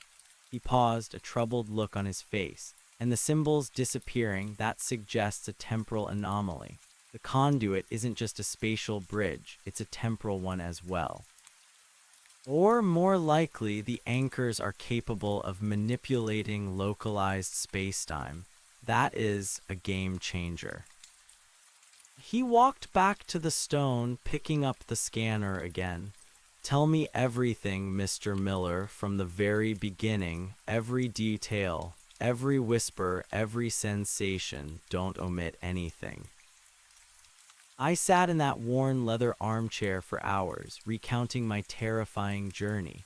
I started with the ranger's warning, my initial discovery of the boot print, the whisper, my panicked flight. Then my return, the first symbol, the deepening fear, the metallic scent, the dark circle, the glowing stone, the light column, the shimmering figures, their silent command. My frantic escape, the second symbol, the metallic drop. And then my return, retrieving the stone, the old tally marks, the catastrophic breach, the scream, the vanishing tally marks, and the final, chilling handprint. Thorn listened intently, occasionally interjecting with a question, but mostly letting me speak. He didn't interrupt, he didn't doubt. His questions were precise, probing for details I hadn't even realized were significant. He meticulously took notes, filling page after page in a leather-bound journal. He reviewed my camera photos repeatedly, zooming in on every detail of the symbols, the dark circle, the blurry figures.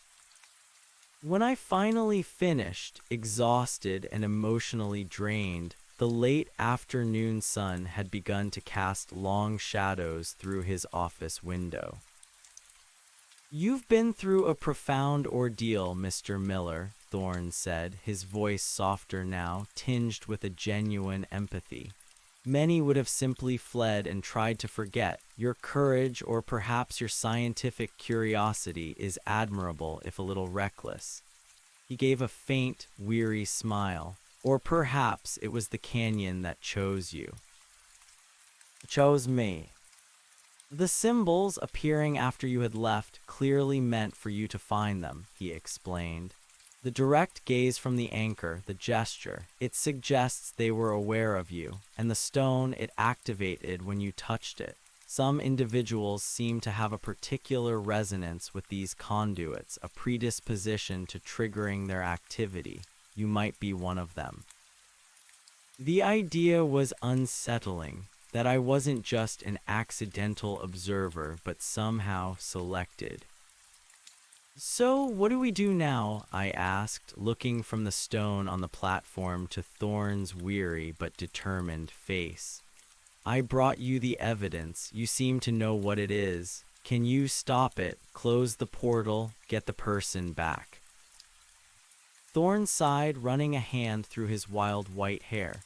"Stopping it, closing it, that is far beyond our current capabilities, Mr. Miller. We barely understand the mechanics of it. As for getting the person back, that's an even more perilous endeavor. We don't know where they've gone, what conditions exist in the dimension they've been pulled into. It could be lethal for anyone attempting to retrieve them." "So we just let it be?" I asked, a fresh wave of despair washing over me.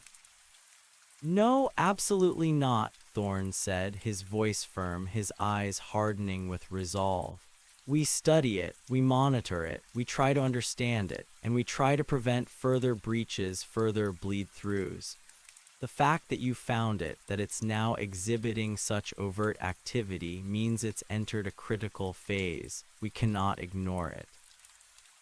He paused, then looked at me intently.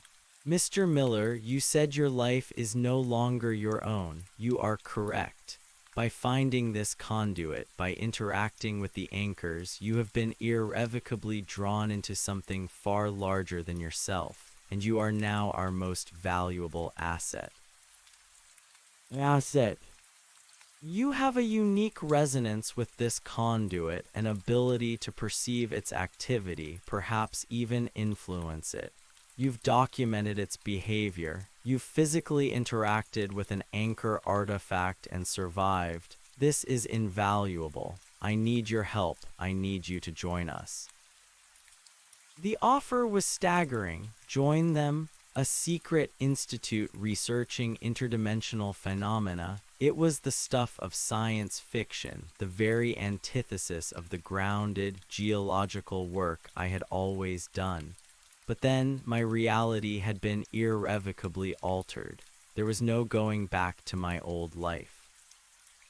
What would that entail? I asked, my mind racing, weighing the impossible choices.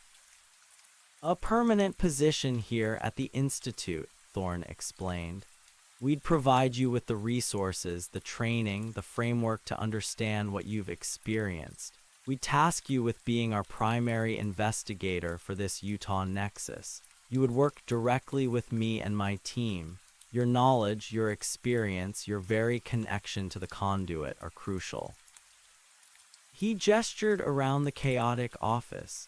We are a small, privately funded institute. We operate outside the purview of governments, which tend to either dismiss these phenomena as delusions or attempt to weaponize them. We seek understanding, not control or exploitation. Our mission is to protect humanity from what it doesn't yet comprehend. Protect humanity, I repeated, the scale of his words sinking in.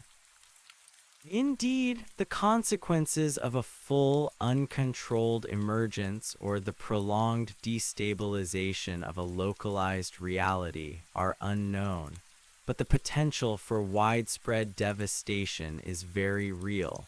We exist to learn, to monitor, and to mitigate. He looked at me, his gaze earnest.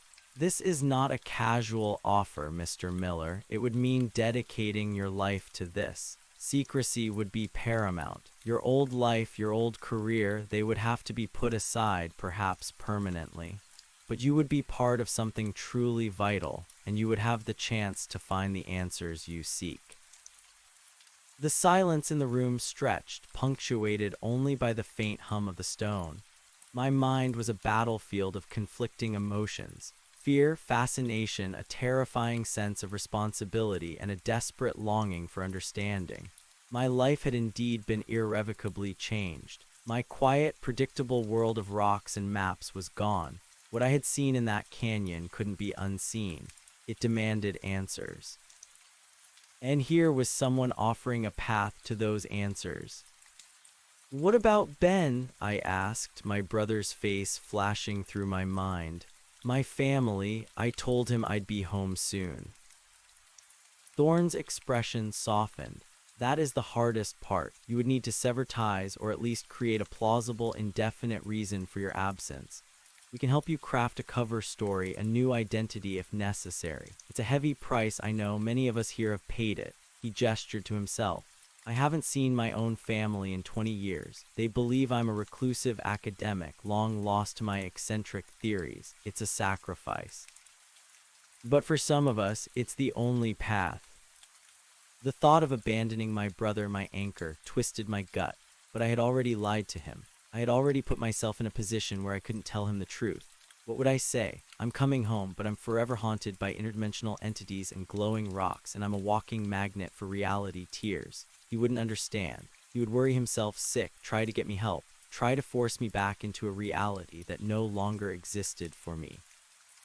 The truth was, I was already gone from my old life. The canyon had seen to that. I need to think, I said, my voice barely above a whisper.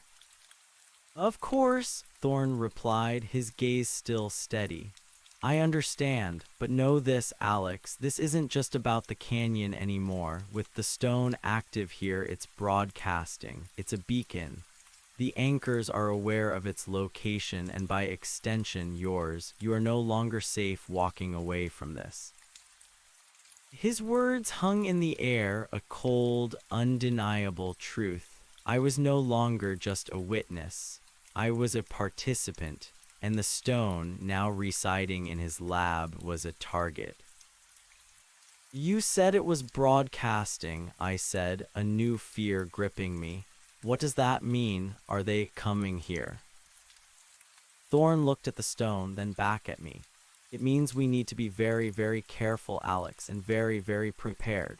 The conduit has shown a unique ability to manipulate temporal events. This suggests a level of sophistication we've rarely encountered. We need to study this stone, understand its properties, its connection to your canyon. We need to go back to that canyon with a team and gather more data. And you, Alex, are the key to understanding it. He extended a hand. Take the night to think. We have a guest room for you, but I hope you will choose to join us for your sake and for ours. I shook his hand. His grip was surprisingly firm, warm. I'll consider your offer, Dr. Thorne, but I have one condition. And what is that? I want to go back to that canyon, I said, my voice gaining strength, resolve hardening within me. With your team, I want to see this through. I want to understand what happened to that person, and I want to find a way to stop it. A faint smile touched Thorne's lips. I expected nothing less, Alex. That I believe we can arrange. He led me out of the office and down a winding corridor, the walls lined with more strange diagrams and occasional framed photographs of what looked like distorted landscapes or blurry, unidentifiable objects. The building itself felt old, but the technology within was clearly cutting edge, albeit hidden behind a facade of academic eccentricity. He showed me to a comfortable, if Spartan, guest room. It had a bed, a small desk, and a window overlooking the stormy Pacific. The sound of crashing waves was a soothing counterpoint to the turmoil in my mind. Dinner will be served in the main dining hall at 7, Thorne informed me.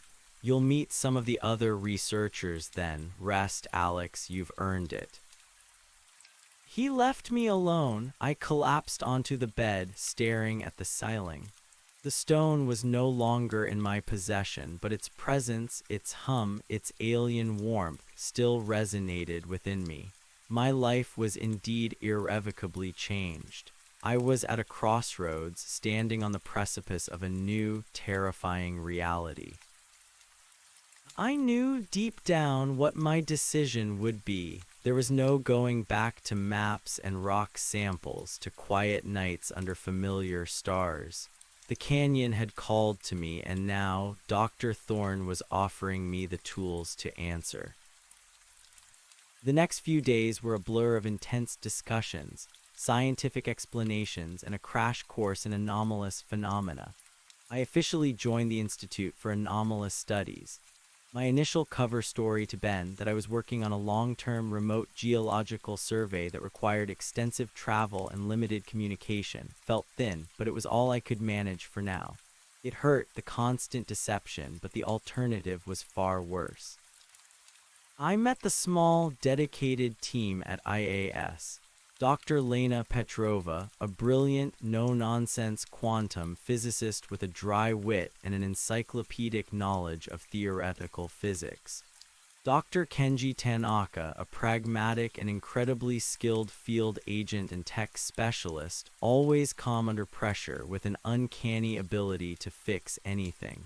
And Dr.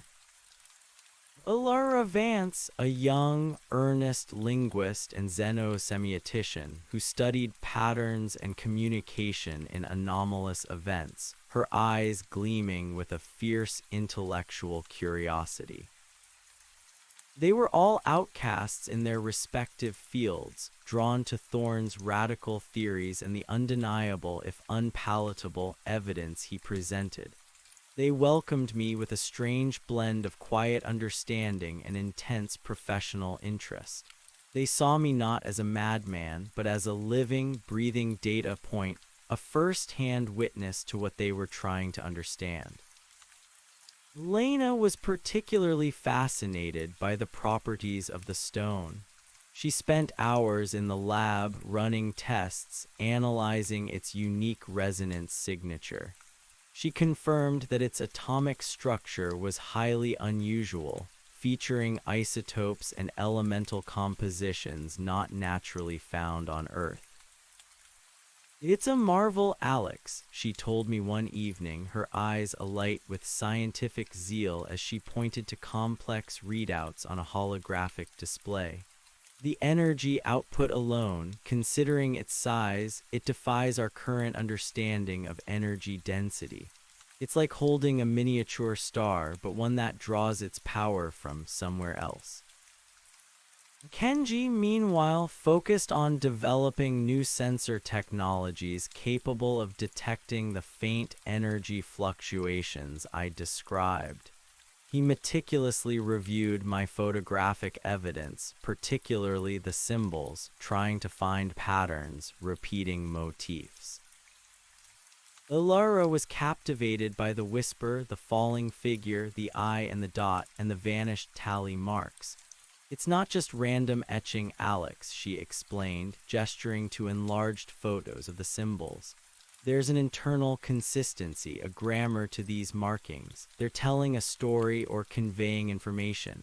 The 7 marks, the dot, it's a profound numerical and symbolic message. And its disappearance, that's a direct response to your interaction or the breach itself. It's a living text. Thorne, for his part, became my mentor, guiding me through the Institute's extensive archives, showing me case files of similar, albeit less dramatic, anomalous events from around the globe. Tales of localized reality distortions, unexplained disappearances, strange lights in the sky, and subtle shifts in the flow of time. He explained his theories on interdimensional topology, quantum entanglement across phase states, and the nature of consciousness as a fundamental, Chinese letter, purely biological phenomenon. The more I learned, the more terrifyingly coherent my experience became.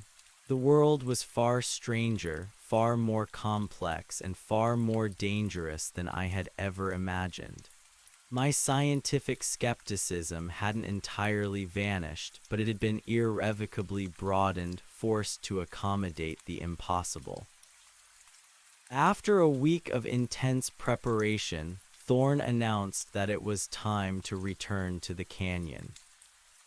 "We need to go back, Alex," he said during a team briefing in the main conference room. A large topographical map of Utah was projected onto the wall, with the canyon marked by a blinking red dot. "The stone is here under observation, but the nexus is still active. Your description of the breach, the vanishing symbols, and the partial handprint, it indicates a significant escalation. We need to measure the energy fluctuations, analyze the residual matter, and, if possible, establish long-term monitoring equipment." "And the person who disappeared," I asked, a pang of guilt in my chest. "Is there any hope of finding them?" Thorne looked grim. "We will certainly look for any trace, but our primary objective is to understand the nexus to prevent further incidents. Retrieval, should it ever become possible, is a secondary, highly risky goal." Our team would consist of Thorne, Lena, Kenji, Ilara, and myself.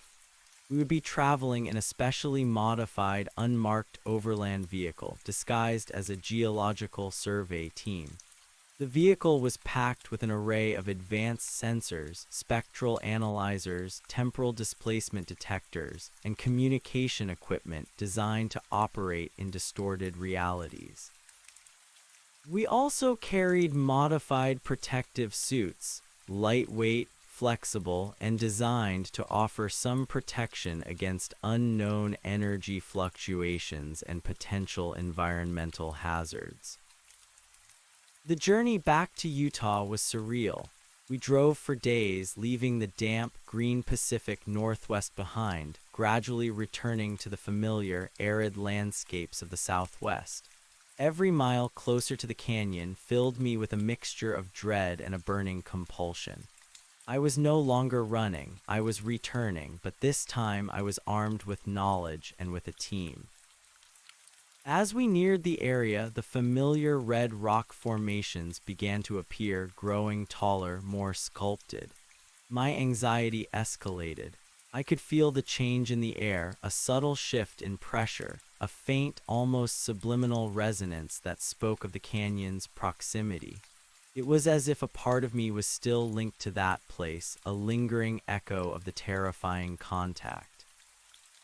We set up a covert base camped several miles from the mesa, in a secluded alcove hidden by a cluster of towering rock formations. Kenji immediately began deploying a network of perimeter sensors, creating an invisible energy shield designed to detect any unusual activity in the area and hopefully mask our own presence. Lena configured a mobile lab within the vehicle, setting up their sophisticated equipment. Ilara meticulously reviewed all my photos again, comparing them to historical data.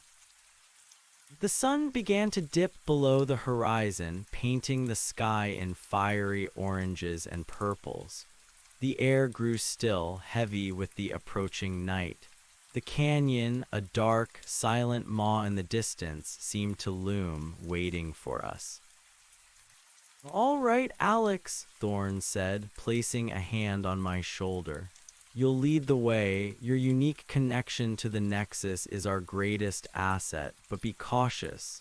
Anything you felt, anything you saw, expect it to be amplified, and possibly expect the unexpected." We geared up. Our protective suits, while not bulky, were a strange comfort.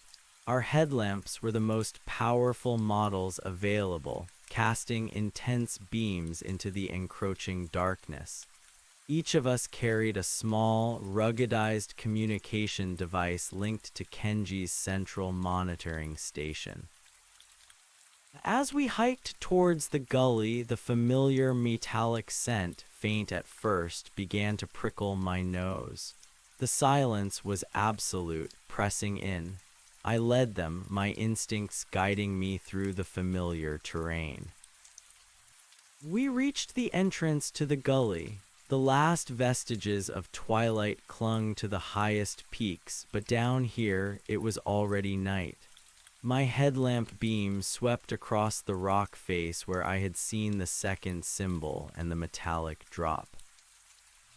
It was still there, the falling stick figure surrounded by the eye-like oval with the single dot below, and next to it the faint scratch and the tiny, viscous pearl of metallic liquid glowing faintly in my headlamp beam.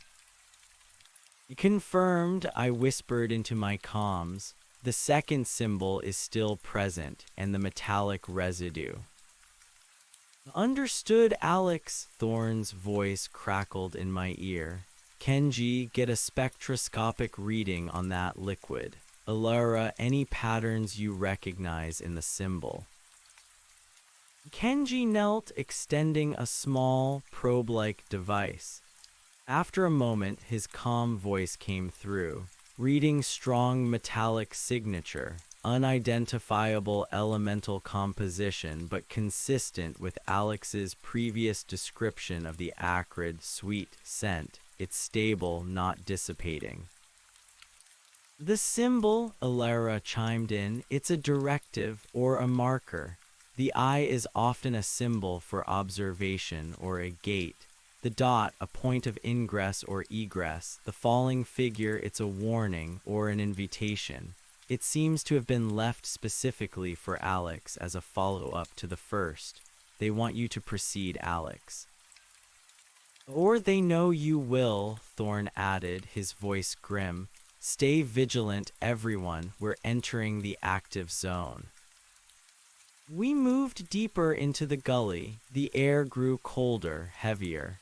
The metallic scent intensified with every step. I could feel my heart thudding, the familiar rhythm of apprehension, but this time it was mingled with a strange, almost exhilarating sense of purpose. We reached the narrow entrance to the slot canyon.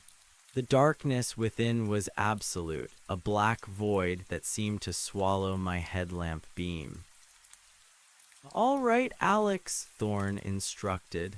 Take us in. Lena, Kenji, be ready with the temporal and energy flux detectors. Alara, continue to monitor for any symbolic or communication patterns. I took a deep breath, switched on my headlamp, and stepped into the slot canyon. The air inside was instantly frigid, silent, heavy. My headlamp beam cut a tunnel through the darkness. The canyon walls, sculpted and smooth, seemed to press in on us. My old boot prints, a ghostly trail, were still visible on the sandy floor. We moved slowly, meticulously, our headlamps sweeping across the walls and floor. Lena and Kenji held their devices aloft, their screens displaying a constant stream of data. Alara scanned the walls, her eyes searching for any new or subtle markings. Energy fluctuations are already elevated, Lena reported, her voice calm, professional. Temporal distortions are present, localized, but active, consistent with previous conduit activations, but stronger. Metallic signature is rising steadily, Kenji added, approaching peak levels. As we progressed, the metallic scent became a potent, overwhelming presence, almost acrid enough to make my eyes water. It tasted coppery on my tongue, prickling my nose and throat. We reached the cathedral chamber. The vast, echoing space opened before us, immense and dark. My headlamp beam, joined by those of my teammates, cut through the gloom, illuminating the familiar, terrifying landscape.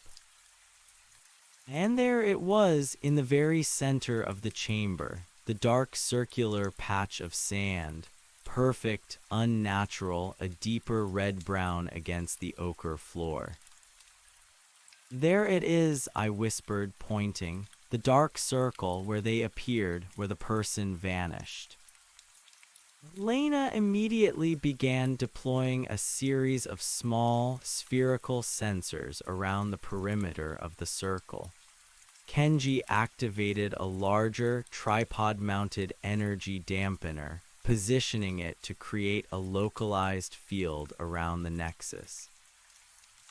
Energy readings from the circle are off the charts, Lena reported, her voice hushed with awe and concern. And the temporal distortions, they're significant here. A noticeable shift, almost a microjump in localized time. Microjump, I asked, my blood running cold. Yes, Thorn interjected. Time doesn't flow linearly here, Alex. It ripples, it eddies, it can even reverse, however briefly. It's part of the instability. Alara, meanwhile, was scanning the walls again. No new symbols, she reported, a hint of disappointment in her voice, and the area where Alex saw the tally marks still completely blank. I looked at the empty sandstone wall, then back at my camera. The photos of the tally marks were still there, undeniable proof of what I had seen. The idea that this place could simply erase physical evidence, even from moments ago, was deeply unsettling. As we worked, the atmosphere in the chamber grew increasingly tense. The metallic scent was now overpowering. The air itself felt thick, crackling with an unseen energy. My hair began to stand on end. And then it started. A low, resonant hum, not from the stone we had left at the Institute, but from the very rock walls of the canyon, from the sand beneath our feet. It was a pressure in my chest, a vibration in my bones, rising slowly, inexorably from the deep silence. Humming confirmed, Lena said, her voice tight with professional excitement and a touch of fear. Energy flux is escalating rapidly. Prepare for possible manifestation. Kenji adjusted a setting on his dampener, attempting to stabilize the energy field, but it's fighting back. This is stronger than anything we've ever encountered. The humming intensified, filling the chamber, becoming a deep, resonant chord that made my teeth ache. The glowing lines on our protective suits, designed to indicate energy levels, began to pulse faintly. Then, from the dark circular patch of sand, a faint, shimmering light began to rise. It was the ethereal, blue-green glow like moonlight filtered through deep water, just as I had described. It wasn't reflecting our headlamps, it was self-luminous, welling up from beneath the surface of the sand. Light column forming, Lena reported, her voice almost a whisper. Energy readings are spiking off the scale.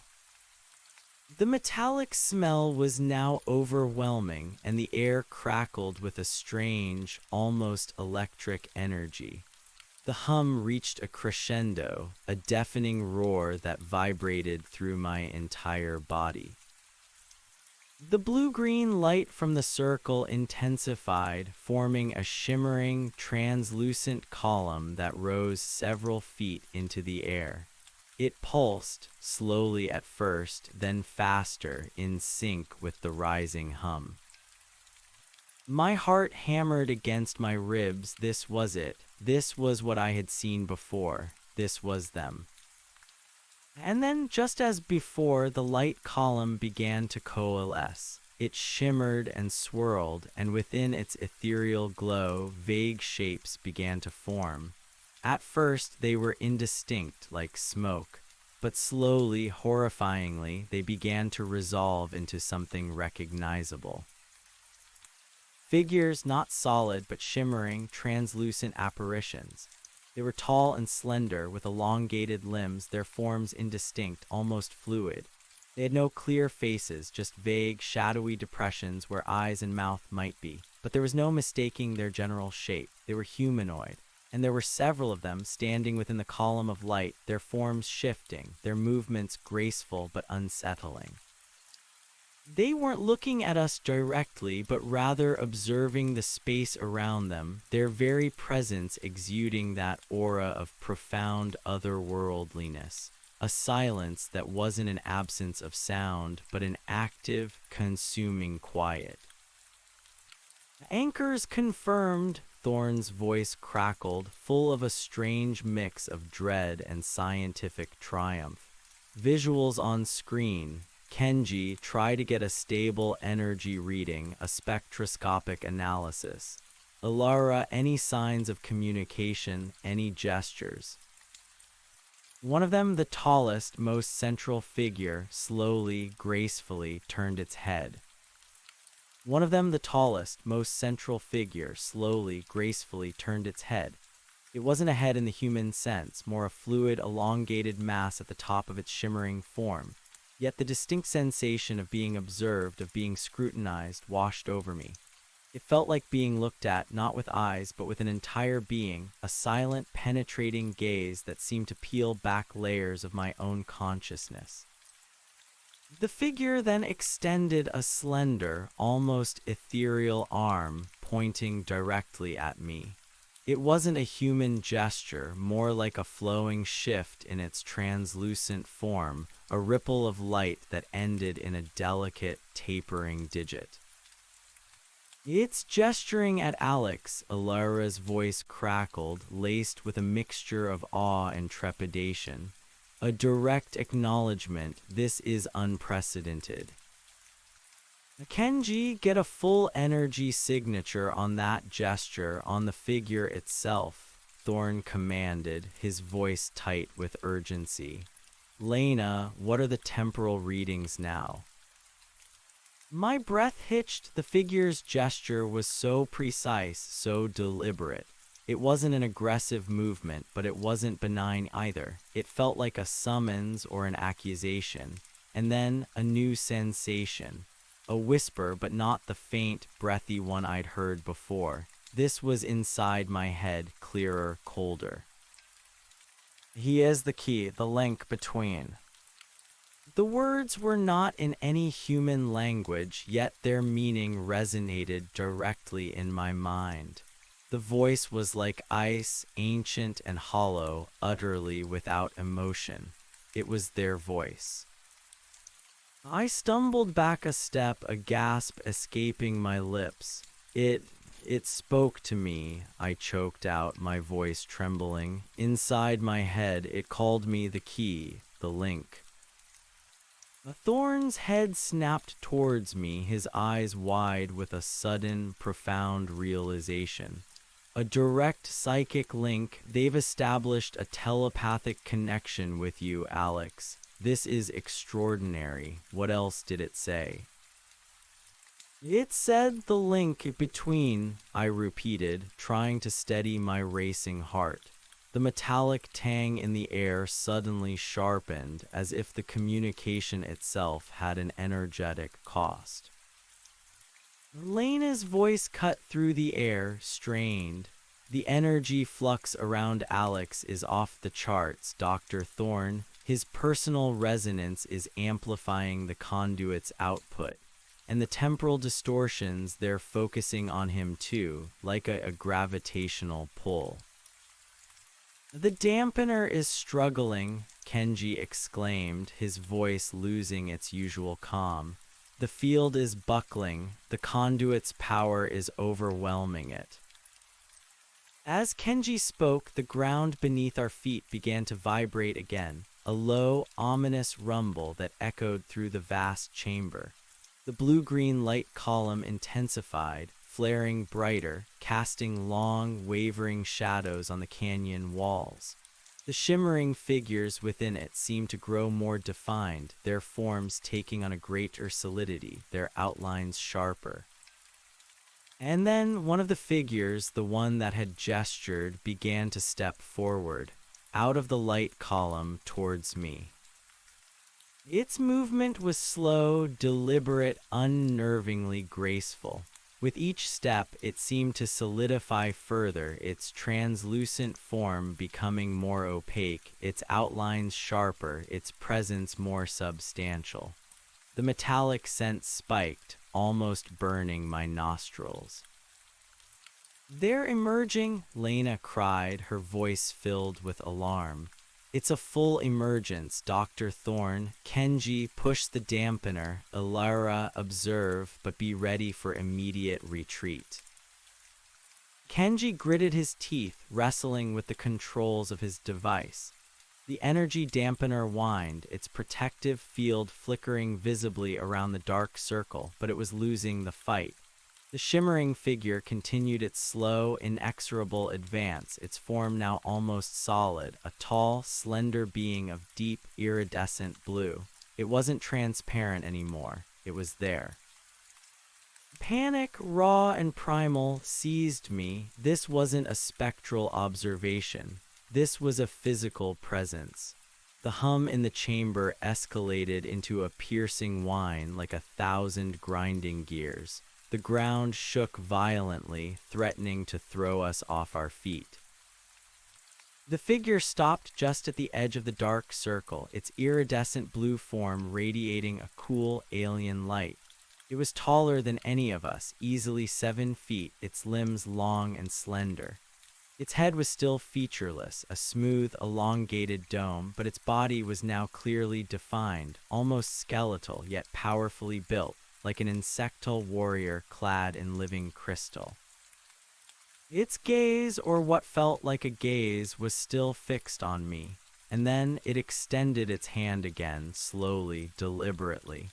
This time it wasn't a ripple of light, it was a physical hand.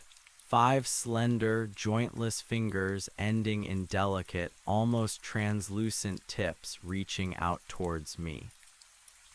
And from its palm, a faint, rhythmic pulse of blue-green light emanated, matching the hum in the chamber, but also pulsing with a soft, warm energy.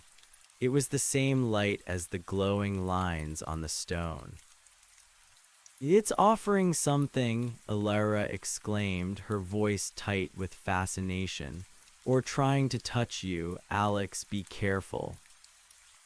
My instincts screamed at me to flee, to recoil from this alien touch. But the words it had placed in my mind, the key, the link, held me captive. And the warmth emanating from its hand was strangely compelling, drawing me closer, even as my fear tried to drive me away. Alex, don't, Thorn yelled, but his voice was drowned out by the escalating roar of the breach. I couldn't stop myself, drawn by an unseen force, compelled by a strange sense of inevitability. I took a step forward, then another. My heart pounded, but a bizarre calm settled over me, a feeling that this was meant to be. The figure did not move. It simply held its hand outstretched, the blue-green light pulsing rhythmically. As I reached within a few feet, the words entered my mind again, clearer this time, urgent. The fragment complete, the bridge strengthens, we seek return. The fragment, the stone, it wanted the stone, but we had left it at the Institute. It wants the stone, I shouted, the words barely audible over the roar. It says the fragment complete. It wants the stone, but we don't have it. Thorn tried to reach me, but the vibrations of the ground were too violent. Don't touch it, Alex. We don't know what will happen. But it was too late. As I spoke, the figure's hand opened fully.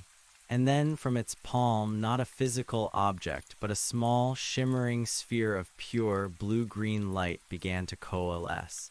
It spun rapidly, intensifying in brilliance until it was a perfect miniature orb of pure energy, radiating heat and light. It pulsed with a familiar rhythm, the same resonant hum as the stone.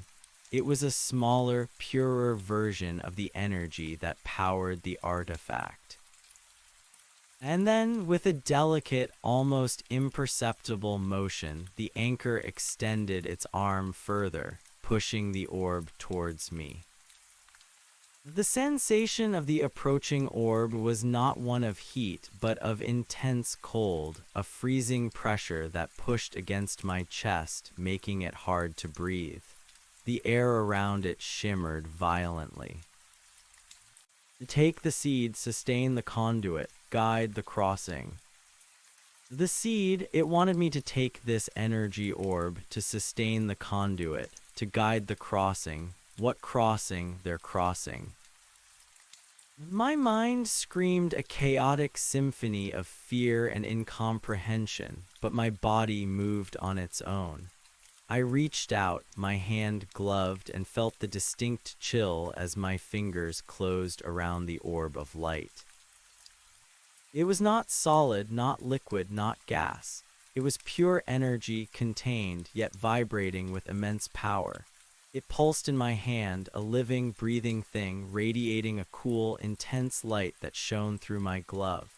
The hum, which had been deafening, suddenly focused entirely on me, a resonant frequency that vibrated through every cell of my body, making my teeth ache, my vision blur.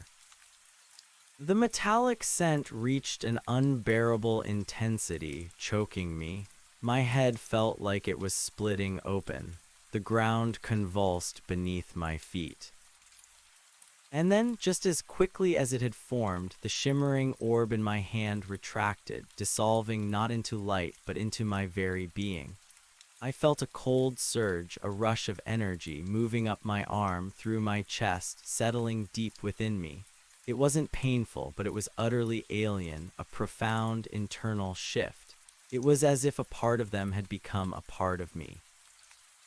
At that exact moment, the anchor, the one that had just given me the seed, began to dissolve. Its iridescent blue form shimmered, wavered, and then receded back into the light column, becoming translucent once more. The column itself flickered violently, shrinking, dimming. The guttural scream returned, but it wasn't as prolonged or as agonizing as the one I had heard before. It was sharper, a sudden tearing shriek that ripped through the air, vibrating my very bones, and then it ceased. The light column vanished, the ground stopped shaking, the hum cut off. The metallic scent dissipated almost instantly, leaving behind a faint, damp earth smell.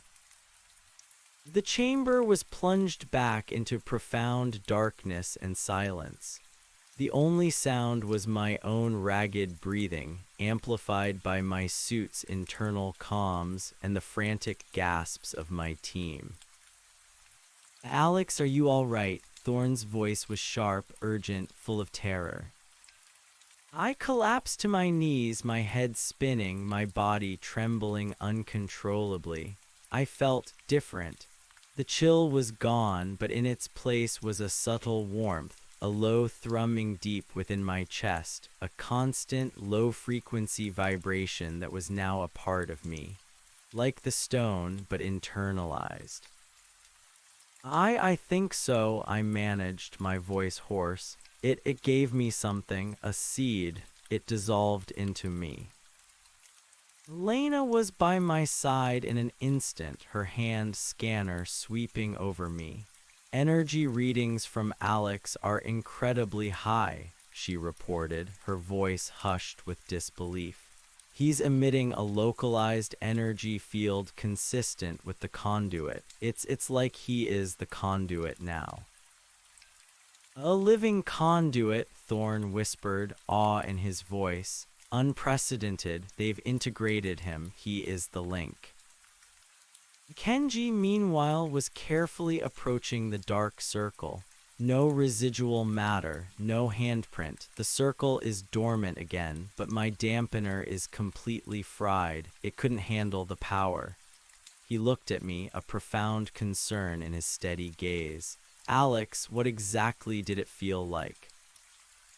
I tried to articulate the experience, but words felt inadequate. Cold, then warm, a rush. It's inside me. It feels like a hum, like the stone. Alara knelt beside me, her eyes wide with a mix of fear and excitement. "The message, Alex, the fragment complete. The bridge strengthens. We seek return. And take the seed, sustain the conduit, guide the crossing. This is crucial. They are attempting to return, and they believe you are essential to that process." A thorn put a hand on my shoulder. "We need to get you out of here, Alex, back to the lab. We need to run comprehensive diagnostics. This is a game changer, a new level of interaction. They've chosen you to be their intermediary." The hike back to the overland vehicle was a blur.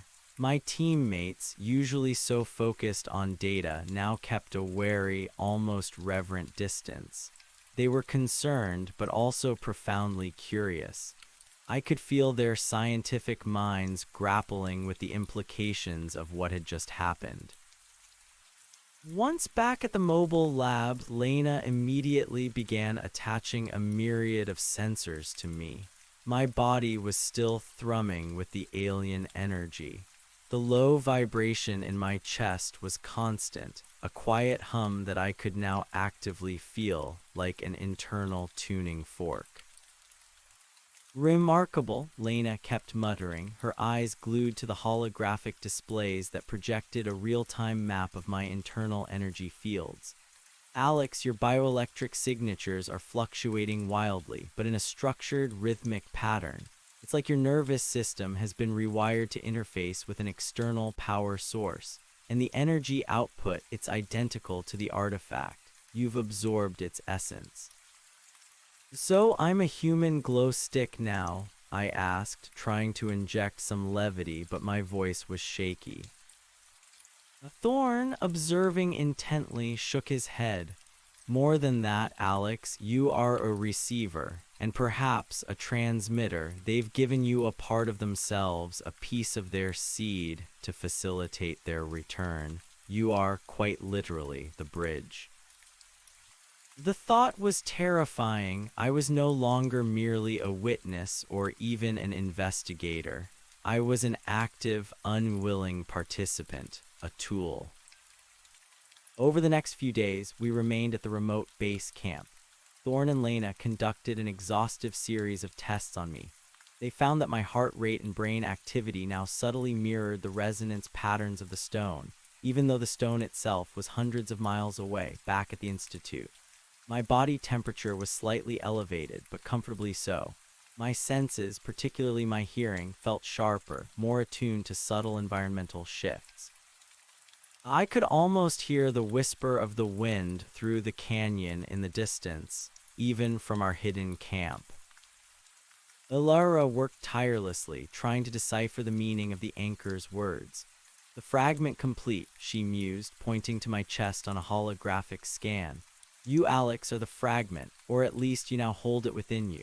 The bridge strengthens because the conduit now has a living, conscious anchor in our dimension. And we seek return, that is their ultimate goal. They want to cross over, to stabilize in our reality. Kenji, meanwhile, was focused on the practical implications. If Alex is now a living conduit, he's broadcasting, he stated grimly. That means he's a beacon for them. We need to understand the range and nature of this broadcast immediately. And we need to find a way to shield him, or at least mask his signature. Thorn, ever the pragmatist, saw both the danger and the incredible opportunity. Alex's unique position allows for a level of interaction we could only dream of before. He is now our direct link. We need to learn how to use this connection to understand their intentions, to perhaps even communicate with them. But we must proceed with extreme caution. He then revealed another layer of complexity. The reason they couldn't fully emerge before, the reason for the scream and the failed emergence, was that their reality and ours are fundamentally incompatible. Their physical laws, their very existence, are too different. The stone provided a temporary anchor, a point of localized compatibility. But they need something more, something adaptable, something that can resonate with both dimensions simultaneously. They've found that in you, Alex. So I'm a guinea pig, I muttered.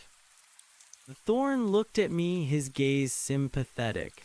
You are our best hope, Alex. Their best hope, perhaps, for a successful crossing, and our best hope for understanding and potentially controlling this phenomenon.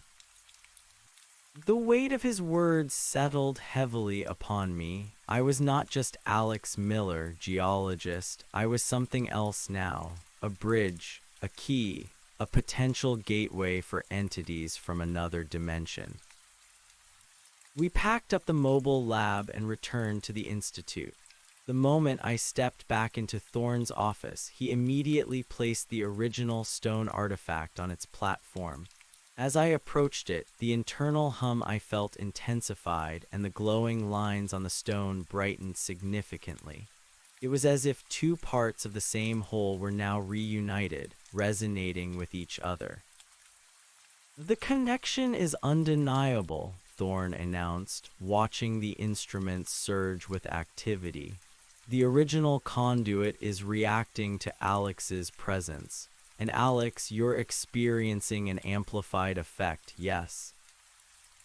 Yes, I confirmed, placing my hand gently on the stone. The hum in my chest merged with the hum of the stone, creating a powerful, resonant chord that filled the room. It was comforting and terrifying at the same time, like touching a part of myself that had always been missing, but was inherently alien. From that day forward, my life at the Institute became a blur of research, training, and self-discovery. I spent countless hours in the lab with Lena, exploring the nuances of my internal resonance. We discovered that I could, to a limited extent, influence the energy output of the original stone simply through focused thought. It wasn't telekinesis, but a subtle, energetic connection, like tuning a radio. You're like an antenna, Alex, Lena explained, her brow furrowed in concentration as she monitored my brainwaves. Your consciousness is now directly interfaced with the conduit's energy matrix. When you focus, you can fine-tune the resonance, potentially opening or closing channels of communication. This newfound ability was both exhilarating and frightening. I could feel the energy within me, a subtle hum that was always present.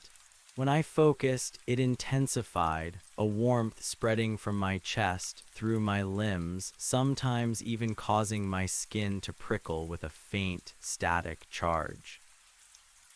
Alara, my xenosemiotician colleague, spent hours with me exploring the psychic connection.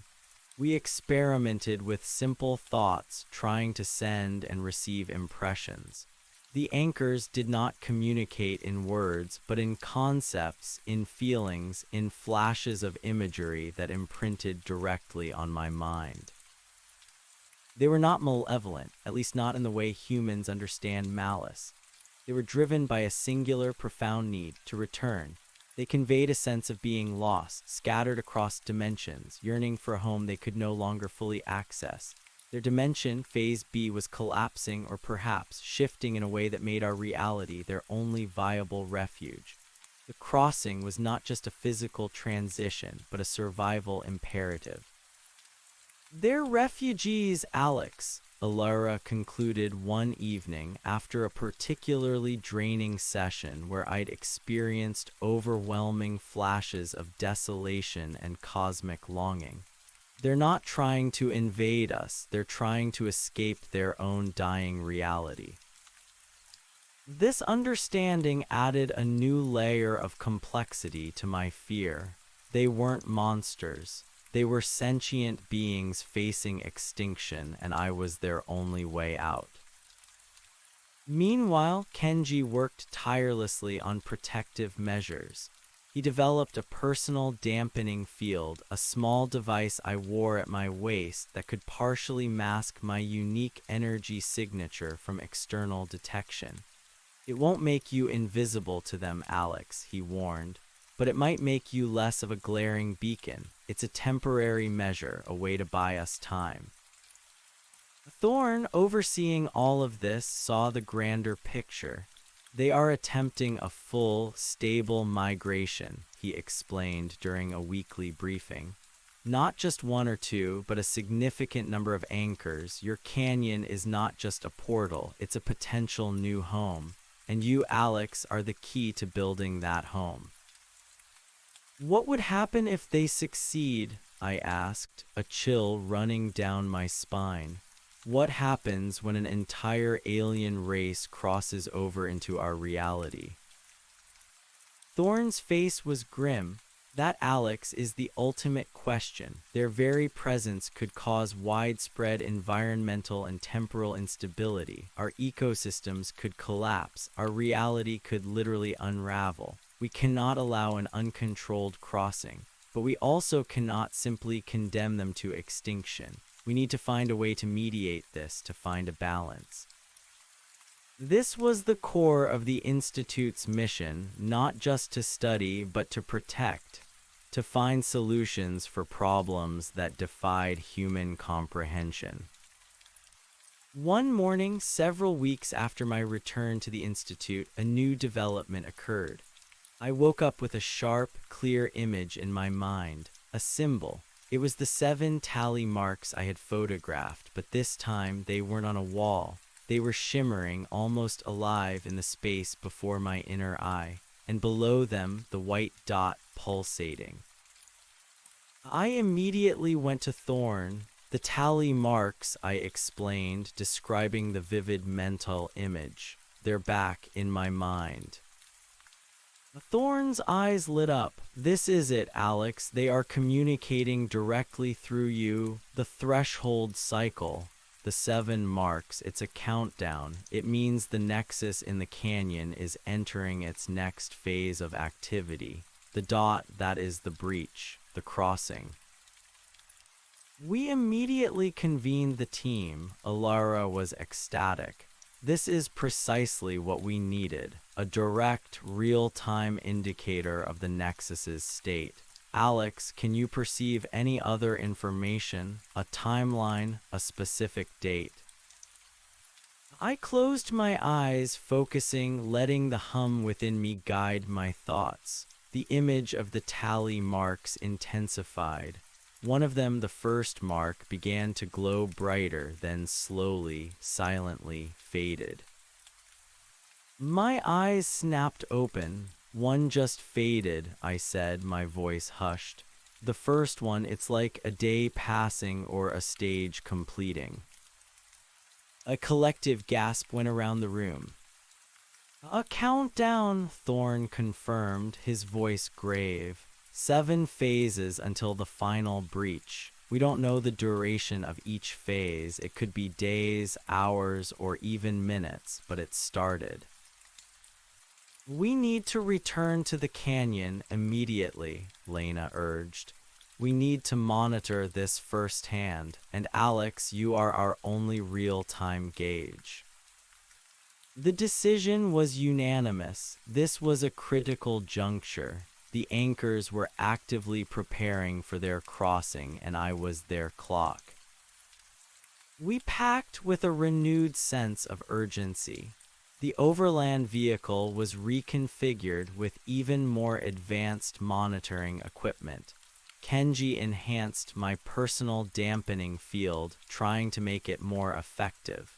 Ilara prepared new protocols for deciphering the mental communications I would undoubtedly receive. The journey back was tense.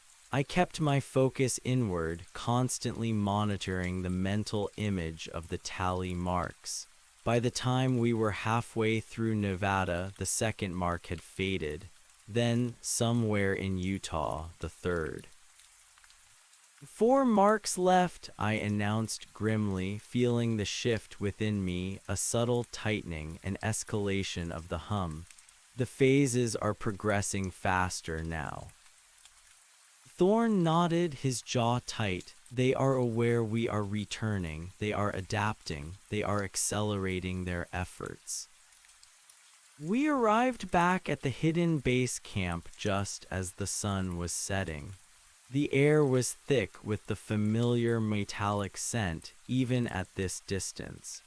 The canyon, visible as a dark, jagged scar against the red rock, pulsed with a palpable, unseen energy. The canyon is awake, Lena stated, checking her sensors. More active than ever before. The energy signature is radiating miles out. My perimeter sensors are already redlining. 4 phases remaining, I reiterated, feeling a cold dread settle in my stomach. The 4th mark just faded a few minutes ago.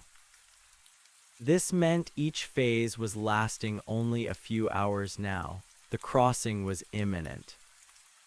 We geared up, moving with a disciplined urgency. Our protective suits felt more essential than ever. Kenji's personal dampener was strapped to my waist, its faint whirring a constant reminder of the danger. As we hiked towards the gully, the ground beneath our feet began to hum faintly. The metallic scent was overwhelming, making my head spin.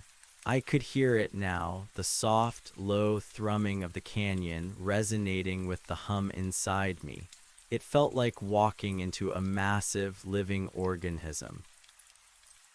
We reached the gully. The symbol on the wall, the falling stick figure, was now glowing faintly with a blue-green light, pulsing in sync with the internal hum I felt. The metallic drop next to it shimmered, almost iridescent. The symbol is active, Ilara exclaimed, her voice hushed. It's resonating with Alex's presence. It's a direct interface. Confirmed, Kenji added, scanning the symbol. The energy signature is off the charts. It's almost alive. The moment I looked at the symbol, another image flashed into my mind. Not just the tally marks, but a vision of the canyon chamber, filled with shimmering blue-green light. And within that light, countless anchors, hundreds, perhaps thousands, their forms indistinct, waiting. And then a single, towering figure at the very center, its form more solid, more defined than any I had seen before, radiating immense power. It was the one that had given me the seed. The path prepared, the crossing begins, guide us. The message was clear, unambiguous. They were ready, they were waiting for me. They're waiting, I breathed, relaying the message to Thorn. They're ready to cross, they want me to guide them. Thorn's face was grim. This is it, the final approach. Everyone, extreme caution. Lena, Kenji, establish full monitoring as quickly as possible. Alara, be ready for any new communications. We entered the slot canyon. The hum was deafening now, vibrating through my entire body. The air was heavy, charged with energy, metallic and acrid. My headlamp beams cut through the gloom, but the light seemed to be absorbed, struggling to penetrate the oppressive darkness. We reached the cathedral chamber, and this time it was already active. The dark circular patch of sand in the center of the chamber was not just dark. It was a swirling vortex of deep, iridescent blue-green light, pulsing like a gigantic heart. The light column was not forming. It was already fully present, reaching from the sand to the high ceiling, a beacon of alien power.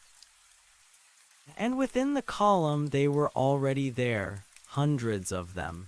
Shimmering, translucent figures packed tightly together, their forms shifting and coalescing, an ethereal multitude waiting at the precipice of their dimension. And at the very center, towering above them all, was the figure I had seen in my mental vision. It was almost fully materialized, a being of solid, iridescent blue, its outlines sharper, its presence more substantial than before. It wasn't just a projection. It was a physical entity held in place by the surging energy of the conduit. The chamber roared with the sound of the crossing, a deep, resonant thrumming mixed with a high-pitched whine that threatened to shatter my eardrums. The ground vibrated violently, sending tremors through our protective suits.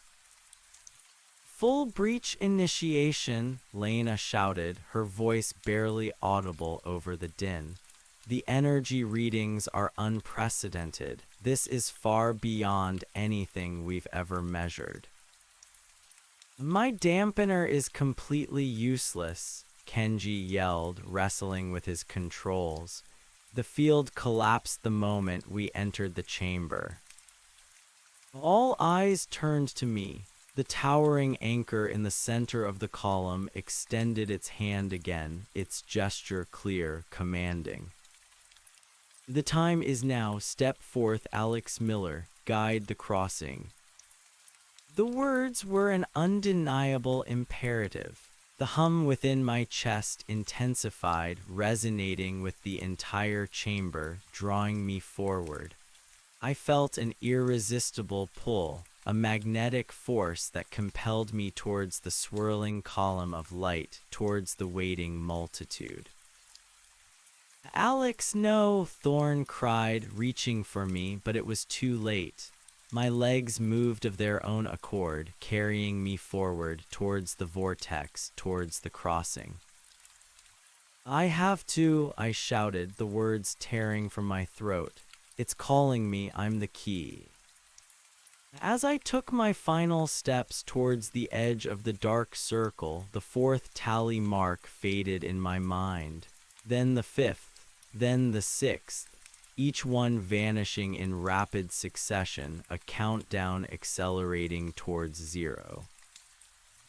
The hum within me reached a crescendo, a blinding white light exploding behind my eyes. My body felt like it was tearing apart, being stretched across two realities. The metallic scent was now a choking, burning cloud, making my eyes stream. I reached the edge of the dark circle. The heat radiating from it was intense, yet the swirling blue-green light felt strangely welcoming, almost like returning home. The figures within the column shifted, parted, creating a path directly to the towering anchor. Enter Alex Miller, Be the Bridge.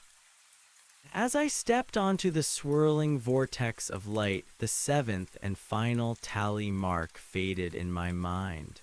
The white dot, the symbol of the breach, pulsed once, brightly, then dissolved into pure, raw energy.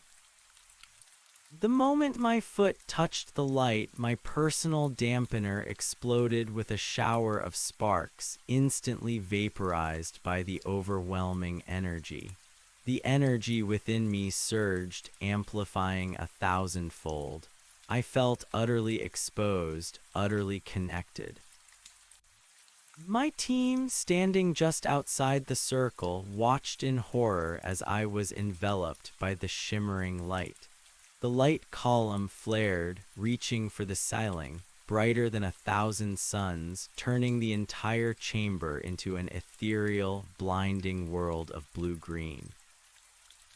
And then, from within the column, the guttural scream returned. But this time, it was different. It wasn't a cry of agony, but a sound of immense power, of something vast and ancient being born, of a tearing not of flesh but of reality itself. It vibrated through the canyon, shaking the very foundations of the earth. I didn't feel pain, I felt a profound sense of connection.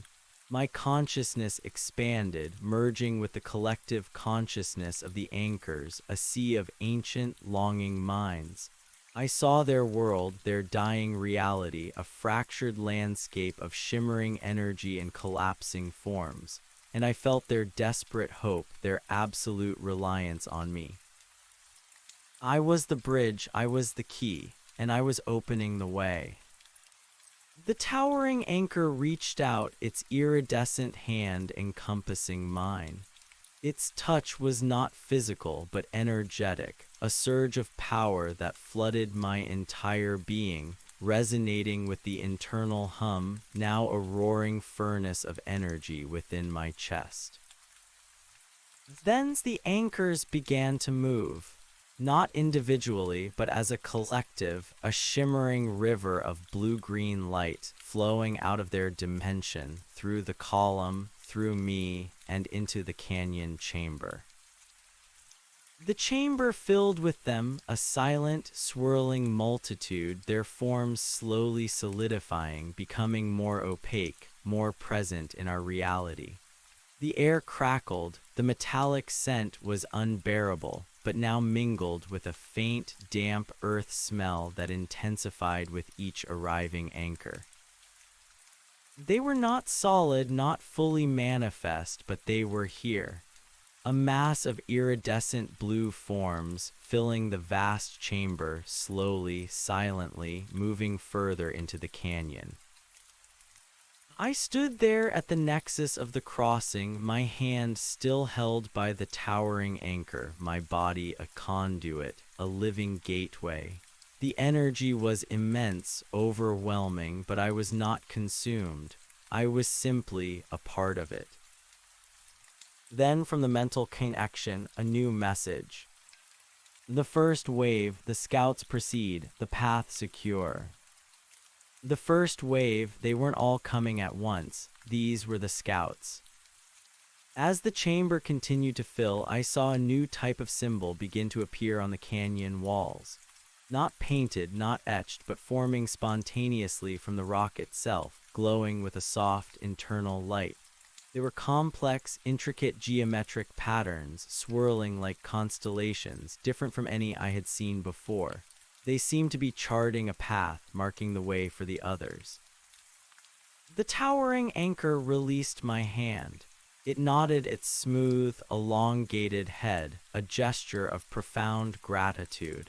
Then it too began to move, dissolving slightly, becoming translucent, and leading the shimmering multitude deeper into the slot canyon, flowing like a river of light into the darkness. I stood alone in the center of the dark circle, now just a patch of disturbed sand. The light column vanished. The chamber was eerily silent, yet filled with an undeniable alien presence. The metallic scent was gone, replaced by the damp earth smell, richer now, almost like wet stone. My team rushed towards me, their faces a mixture of fear, awe, and desperate concern. "Alex, are you all right?" Thorn knelt beside me, his hands sweeping over me, searching for injuries. Lena and Kenji were already scanning me with their devices. Alara was staring at the newly formed glowing symbols on the walls, her mouth agape. They're here," I managed, my voice hoarse, my body trembling with the aftershocks of the energy transfer. "They've crossed. Not all of them, just the first wave. The scouts, they're moving deeper into the canyon." Elena's scanner confirmed it. Multiple energy signatures dispersing into the canyon system. They're not staying in the chamber. Thorn looked at me, his eyes wide with profound realization. "You facilitated it, Alex. You opened the gate. You truly are the bridge." He then turned to the canyon entrance, a grim determination hardening his features. "We have to follow them. We have to understand where they're going and what they plan to do." Alara, pointing to the glowing symbols on the walls, exclaimed, "These are navigation markers. They're charting a course and a message, another one." She focused, her eyes tracing the intricate patterns. "It says, the Wayfinder guides, the Nexus stabilizes, the new reality begins." The new reality begins. I looked at Thorn, then at the entrance to the slot canyon, now a silent, dark maw from which the damp earth scent emanated. My internal hum, though lessened, was still a constant presence, a living connection to the beings who had just passed through me. I was no longer just an observer. I was inextricably linked to their. I was no longer just an observer. I was inextricably linked to their survival, to their desperate journey into a new reality. My body thrummed with the lingering echo of their passage, a quiet reminder of the immense power that had just coursed through me. Thorn was the first to recover his composure. He gripped my arm, his eyes searching my face for any sign of distress. "Alex, can you still feel them? The scouts, where are they going?" I closed my eyes, focusing inward. The hum in my chest intensified, a subtle pull drawing my awareness. "Yes," I breathed, "they're moving deeper into the slot canyon. They're fast, and they're exploring, not aimlessly. They know where they're going." Ilara was already at the wall, touching one of the newly formed glowing symbols. Her fingers brushed the intricate pattern, her expression a mix of profound wonder and intellectual hunger. "These symbols, they're alive, they pulse with a faint light. They're like breadcrumbs marking their path. This is incredible, Alex. They truly are using you as a wayfinder, and these symbols are a direct manifestation of that connection." "They're adapting the environment," Kenji stated, his voice now back to its usual calm, though his eyes still held a flicker of apprehension as he scanned the empty space where the light column had been. "The air is different, less acrid, more humid, and the damp earth smell is stronger. They're changing the atmosphere of the canyon, making it more hospitable for themselves or for their next wave." "Which means we need to move," Thorn declared, his voice firm. "We need to follow them, understand their objective, and gather as much data as possible." He looked at me, his gaze softening. "Alex, you've been through an unimaginable ordeal. Can you proceed?"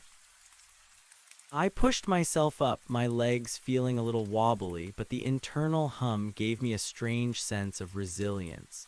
The exhaustion was there, but it was overshadowed by a burning curiosity, a profound need to understand what I had become and what role I was destined to play. I have to, I said, my voice gaining strength. I'm linked to them. I have to see this through. Thorn nodded, his expression resolute. All right, Lena, Kenji, rig up what you can. My personal dampener is still active, so I'll lead the physical tracking. Alex, you'll be our internal compass. Alara, continue to monitor and interpret the symbols. We stick together no matter what. Kenji salvaged what he could from his fried dampener, securing spare sensors to his suit. Lena adjusted her field scanner, its readings now showing faint, dispersed energy signatures moving beyond the chamber. We moved out of the cathedral chamber, following the path the anchors had taken. The slot canyon was no longer silent and frigid. It was cooler than outside, yes, but the air was humid, carrying that distinct damp earth scent. And now everywhere we looked, new symbols glowed faintly on the sandstone walls, intricate geometric patterns pulsing with soft blue-green light. They were beautiful, alien, and utterly captivating. These symbols aren't just navigational, Alara whispered, tracing one with her gloved finger. They're informational. Each one tells a part of their journey, their purpose. This section here, she pointed to a cluster of swirling lines, it speaks of resource acquisition. They're looking for something specific within the canyon. What kind of resources? Lena asked, her scanner beeping softly. Energy, minerals, or something we don't understand. I closed my eyes, reaching out with my enhanced senses, letting the hum within me guide my perception. The images that flooded my mind were fragmented, fleeting, vast caverns, flowing water, crystalline formations, a profound sense of nourishment. Water, I said, opening my eyes. And I think some kind of mineral deposit. They need it to stabilize, to fully materialize. Thorn's eyes widened. Water is critical. The canyon system is known for its underground springs and aquifers. If they can access a stable water source, they could establish a more permanent presence.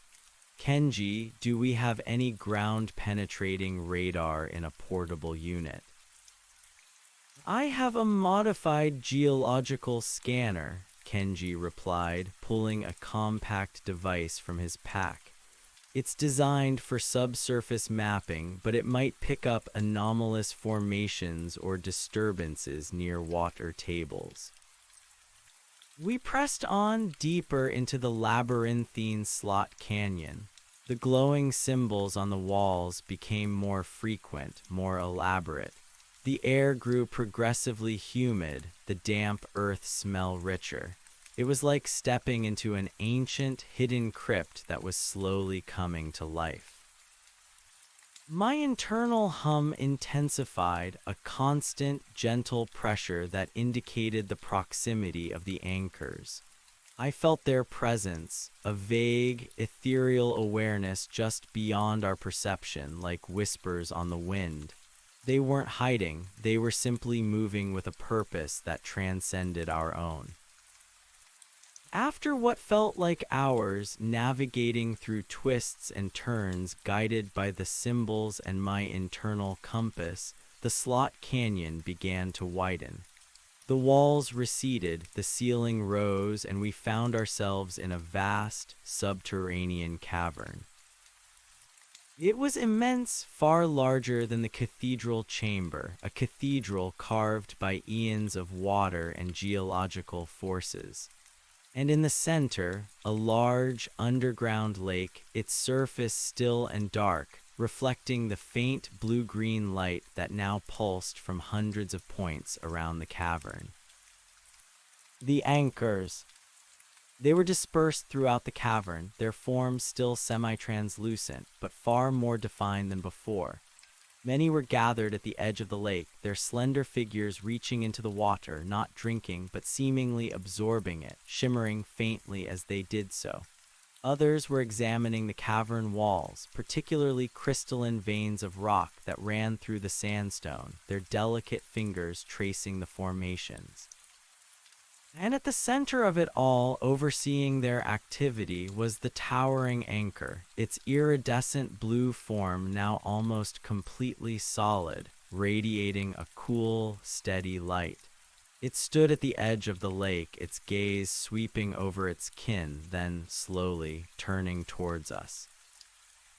The water sustains, the crystal empowers, the transition continues.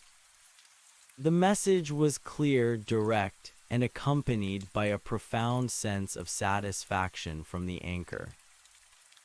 Thorn raised his comm device, visual confirmation on multiple anchors dispersed throughout a large underground cavern with a lake. They appear to be interacting with the water and crystalline deposits. Alex, what's the message? I relayed the anchor's telepathic communication. They're using the water to sustain themselves and the crystals to empower something. The transition is continuing. Lena immediately began deploying portable atmospheric and spectral analyzers. The air here is highly saturated with water vapor and, wait, there are trace amounts of a unique crystalline compound in the air, vaporized. It matches the composition of the veins in the rock. They're somehow drawing it out, metabolizing it. Kenji was already running his geological scanner over the crystalline veins. These aren't just quartz or calcite. They have a complex molecular structure unlike anything I've seen. And the lake water is unusually pure, almost distilled, but with a unique mineral signature. The anchors are somehow refining it, extracting specific elements. The towering anchor, the one I mentally referred to as the first anchor because it seemed to be their leader, slowly began to walk towards us. Its movements were fluid, graceful, utterly silent. Its iridescent blue form pulsed softly, casting ethereal light on the cavern walls. My internal hum intensified, a rising tide of energy that resonated with the first anchor's approach. Fear was still present, a primal instinct, but it was tempered by a strange sense of familiarity, almost a connection to this being. It stopped about 10 feet from us, its featureless head tilted slightly, its gaze fixed on me. You the Wayfinder, you the bridge, we honor your role. The words were not cold this time, but held a resonance of profound respect, of ancient custom. It was an acknowledgement, a recognition of my crucial role in their survival. It's acknowledging my role, I whispered to Thorn. They seem to be expressing gratitude. Thorn nodded slowly, cautiously. This is significant, direct, clear communication and what appears to be a positive sentiment. Alara, any new symbols appearing in the cavern? Alara was already scanning the walls. Yes, here near the crystalline veins, these new symbols, they're diagrams, instructions. They're showing how to process the crystals, how to interact with the water. And this one, she pointed to a particularly intricate pattern, it depicts a larger structure. A sanctuary, they're building something, a permanent anchor in our reality. The first anchor turned its featureless head slightly, as if observing Alara's interpretation, a silent affirmation. The sanctuary will stabilize the crossing. It will link the dimensions. You will aid its construction. My blood ran cold. Aid its construction? I was a geologist, not an architect of interdimensional structures. And the thought of a permanent structure, a sanctuary built by an alien race within our reality, was profoundly unsettling. It wants me to help build a sanctuary, I relayed, my voice strained. A structure that will link the dimensions and stabilize the crossing. Thorn's face became a mask of deep concern. A permanent link, that changes everything. It's no longer just a temporary breach. They're trying to establish a foothold. He turned to the first anchor, his voice calm but firm. We understand your need for survival, but a permanent structure, a sanctuary within our reality that requires negotiation. We need to understand the implications for our world, for our laws of physics. The first anchor did not respond with words, but with an image projected directly into my mind. A vision of their dying reality. Phase B, it was a kaleidoscope of collapsing forms, shimmering energy fading into nothingness, a profound sense of cosmic entropy. And then a jarring shift to our world, Earth, vibrant and teeming with life, but with a palpable sense of instability around the canyon, a fracturing of reality that would ultimately lead to Earth's destruction if their crossing failed. Without the sanctuary, both worlds will fracture. Our existence is intertwined with yours. The Wayfinder ensures harmony. The implication was clear. If they didn't build their sanctuary, if they didn't complete their crossing, the instability would not just affect them. It would destabilize our reality too.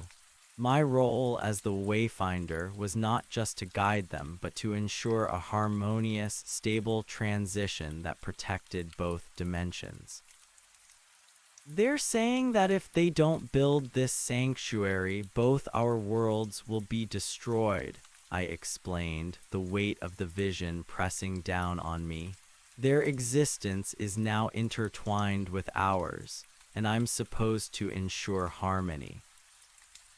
Lena frowned, consulting her devices.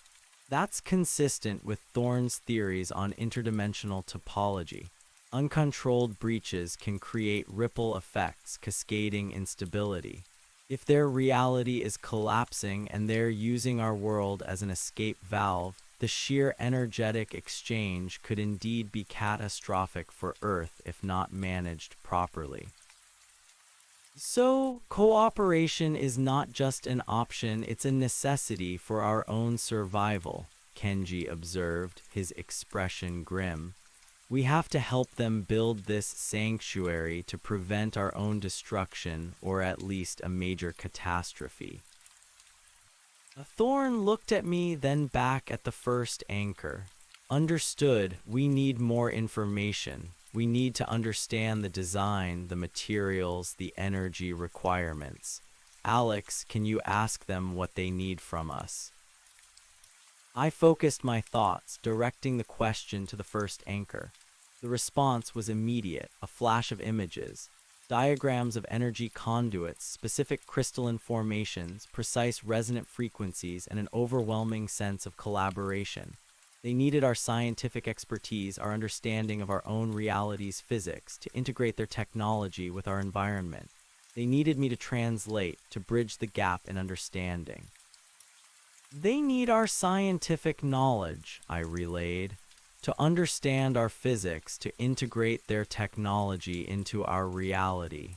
They need specific crystalline structures, energy conduits, resonant frequencies. They need us to collaborate.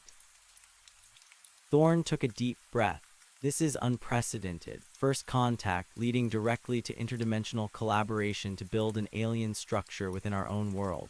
We are truly on the precipice of a new era or total annihilation. He addressed the first anchor directly. We will assist, but we need to establish clear parameters. We need to ensure the safety of our planet, our species. This must be a symbiotic process, not a takeover. The first anchor inclined its head again, a gesture of understanding.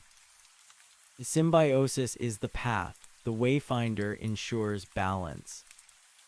With that, the first anchor turned and silently rejoined its kin, who were still busily interacting with the water and the crystalline veins.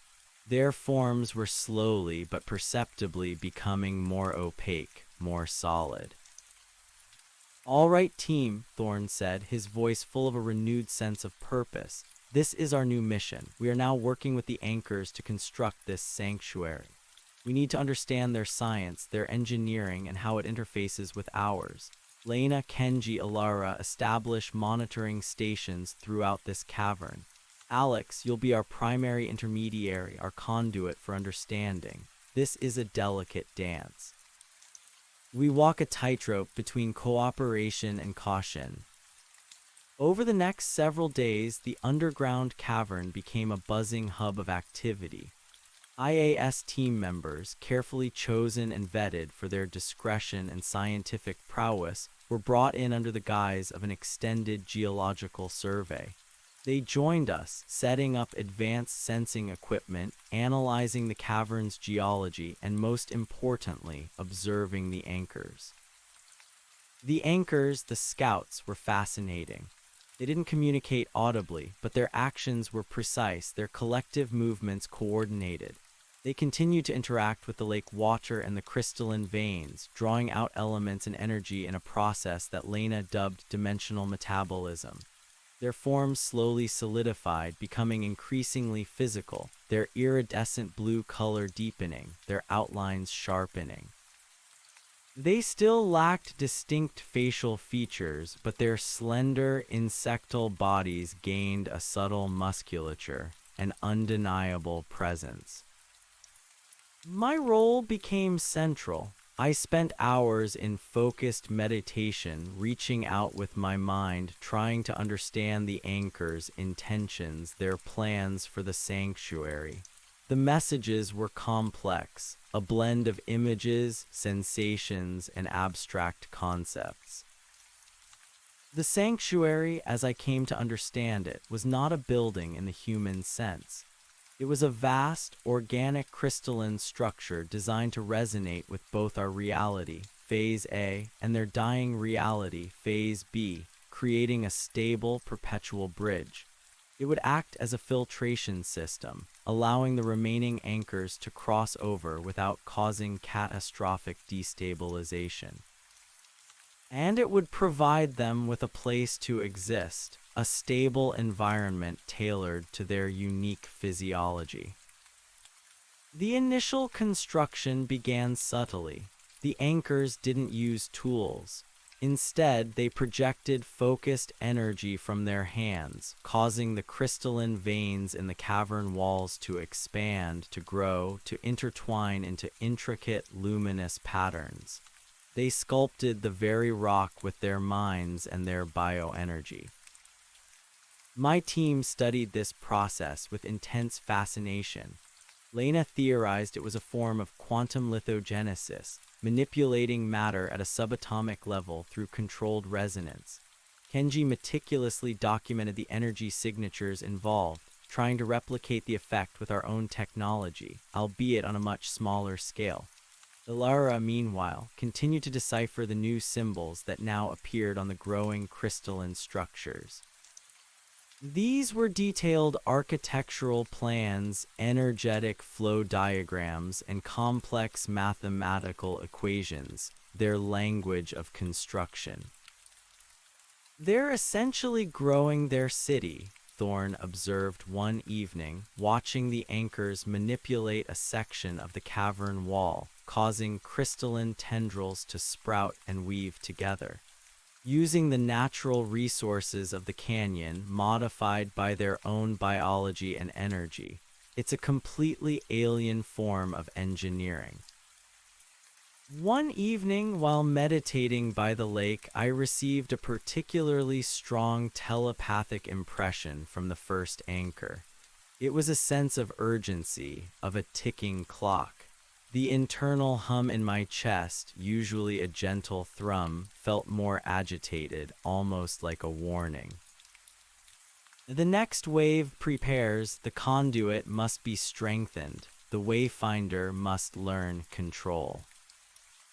I opened my eyes, the vision of the collapsing phase B reality vivid in my mind.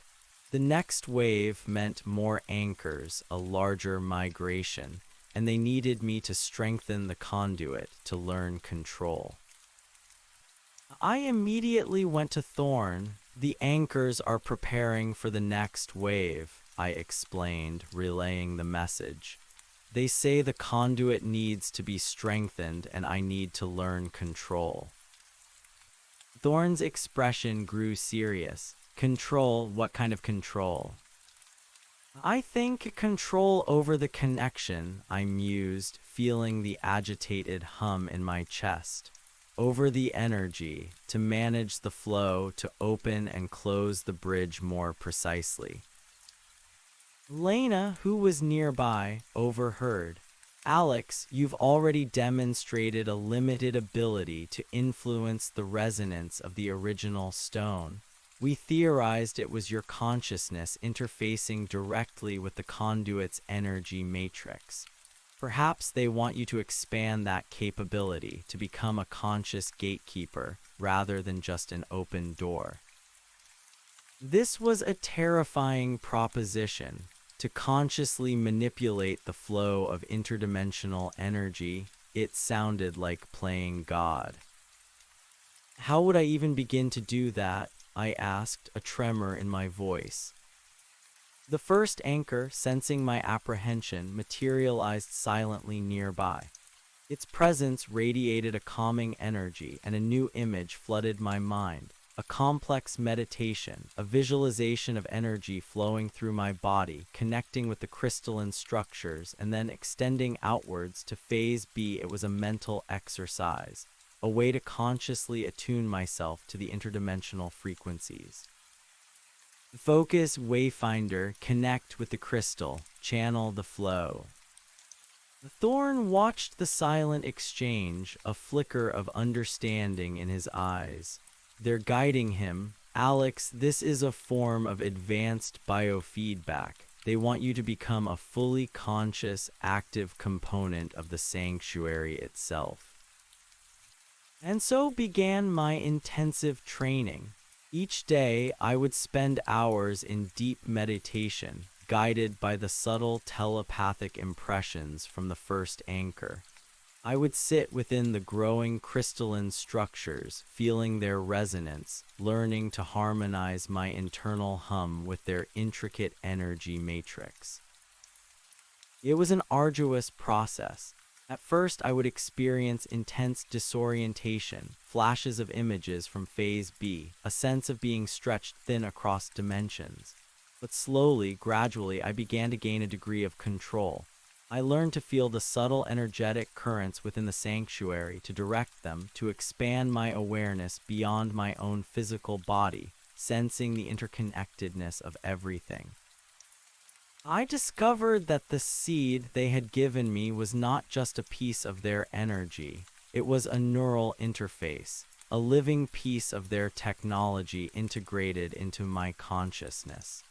It allowed me to perceive their reality, to understand their energetic language, and crucially, to consciously manipulate the conduit's flow. As I progressed, Lena would monitor my brainwaves, my bioelectric output, and the sanctuary's energy field simultaneously. She was astounded. Your brain activity, Alex, is incredible. You're achieving states of consciousness we didn't even know were possible. You're literally thinking across dimensions, actively shaping the energy flow. It's like your mind is a quantum processor. One afternoon, during a particularly deep meditative state, I experienced a breakthrough. I felt a surge of energy, not just within me, but from the entire sanctuary. It pulsed, brighter and stronger than ever before. I understood then that the sanctuary was ready. The path prepared, the wayfinder ready, the crossing awaits. I opened my eyes, a sense of profound clarity washing over me. It's time, I announced, my voice calm, resolute. The sanctuary is ready. They're preparing for the next wave. Thorn and the team were immediately on high alert. Lena's instruments confirmed it. The energy signature of the entire canyon system was spiking. The blue-green light of the sanctuary pulsed with an incredible intensity, illuminating the vast cavern in an ethereal glow. "This is it," Thorn said, his voice grave. "The next major wave, we need to be ready. Lena, Kenji, activate all dampening fields around the cavern entrance. Attempt to minimize environmental impact. Ilara, be ready for any new communication or symbol patterns. Alex, you are our focus. You control the gate." I walked towards the center of the sanctuary, my steps firm. The hum within me was no longer just an internal vibration. It was a roaring symphony of power, a connection to something immense and ancient. The glowing crystalline structures around me resonated with my presence like a living, breathing cathedral of light. I stood in the center, my eyes closing, my mind reaching out. I felt the pulse of Phase B, a dying world yearning for life. I felt the collective consciousness of the waiting anchors, a vast ocean of minds, their hope, their desperation, their trust in me. And then I consciously focused. I visualized the conduit, the bridge, the flow of energy. I imagined the gate opening slowly, gracefully, allowing a controlled, stable passage. The seed within me pulsed, expanding, becoming the focal point of the entire operation. From the cathedral chamber where the original nexus still pulsed, a new column of blue-green light began to rise. This time it was not chaotic but controlled, contained. It was a wider column, a more stable gateway, flowing directly into the underground cavern, connecting with the heart of the sanctuary. And through that column they came. Not a chaotic surge, but a deliberate, organized flow. Hundreds, then thousands of shimmering anchors, their forms slowly solidifying as they passed through the conduit, their iridescent blue bodies gradually gaining definition within the protective embrace of the sanctuary. The air filled with that damp earth smell, now mingled with a subtle, sweet scent like ozone after a thunderstorm. I felt their passage through me, an immense yet controlled torrent of energy and consciousness. It was exhilarating, exhausting, and profoundly humbling. I was a living nexus, a conscious filter, ensuring the delicate balance. The cavern filled with them, a silent multitude of iridescent beings, their forms now almost fully opaque physical presences in our reality. They spread out, observing the sanctuary, interacting with the crystalline structures, their movements graceful and silent. There was no chaos, no panic, just a profound sense of relief, of finding refuge. The first anchor stood beside me, its hand resting lightly on my shoulder. The crossing successful, the sanctuary stabilized, the wayfinder has ensured survival. A profound sense of accomplishment washed over me, mingled with a new apprehension. Survival. They had survived, but what did that mean for us? Thorn approached me, his face etched with concern, but also a dawning realization. Alex, you did it. You controlled the breach. It was stable. The environmental impact was minimal. He looked around the cavern, now teeming with thousands of anchors. They're here, a population. This is a new chapter. Lena's scanner was working overtime. Energy readings are high but stable. The sanctuary is actively modulating the dimensional interface. The atmosphere in the cavern is shifting towards a unique composition, supporting both their biology and ours, though it's still distinct. Ilara was captivated by the sheer number of anchors, her notebook already filling with observations. Their behavior is incredibly organized. They're not exploring randomly. They seemed to be integrating themselves into the sanctuary, finding specific roles within the structure. Over the following weeks, the canyon transformed. The anchors continued their work, expanding the sanctuary, weaving complex crystalline patterns through the rock, turning the underground cavern system into a vast, living city. The blue-green light was constant, emanating from every surface, bathing the subterranean landscape in an ethereal glow. My role as the Wayfinder evolved. I was no longer just a gatekeeper, but a cultural liaison and interpreter of intentions. I continued my meditative sessions, translating the anchor's complex concepts and desires into terms our team could understand. They in turn began to understand more about our reality, our concerns, our scientific methods. Through me, they explained their social structure, which was not hierarchical but a collective consciousness, a unified mind. Each anchor was an individual, but also a part of a greater whole, connected telepathically. Their primary drive was symbiosis, the preservation of life, and the pursuit of knowledge. They were not warlike, not expansionist, but survivors seeking a new home. The sanctuary became their home. It was a masterpiece of bioengineering, a complex network of living crystals that filtered the dimensional energies, provided sustenance from the water and unique minerals, and allowed them to exist physically in our reality. The air within the sanctuary stabilized, becoming a unique blend that was breathable for humans, though still carrying that faint, sweet, ozone-like scent. Our team at IAS, now expanded, worked alongside them, albeit cautiously.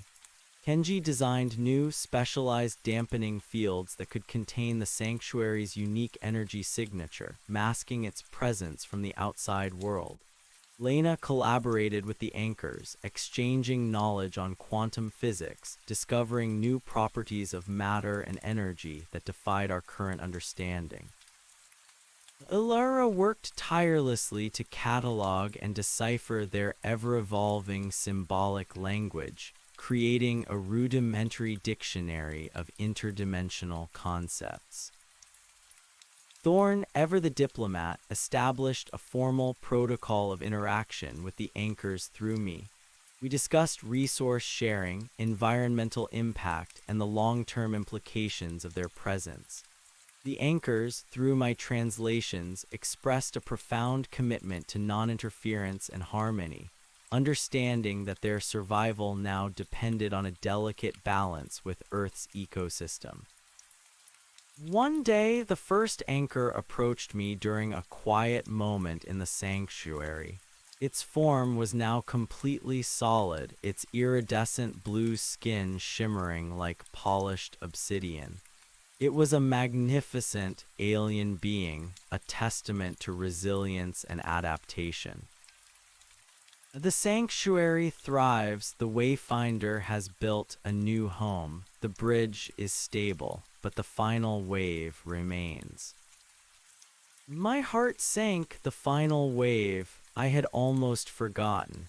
The previous crossing had brought thousands, but the impression from Phase B had been of millions of minds, a vast population.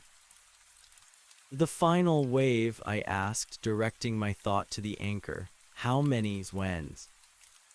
The anchor projected an image, a vast, swirling vortex in Phase B, far larger than any I had seen, teeming with untold numbers of anchors waiting, and a sense of immense pressure of their dying reality collapsing faster, of time running out.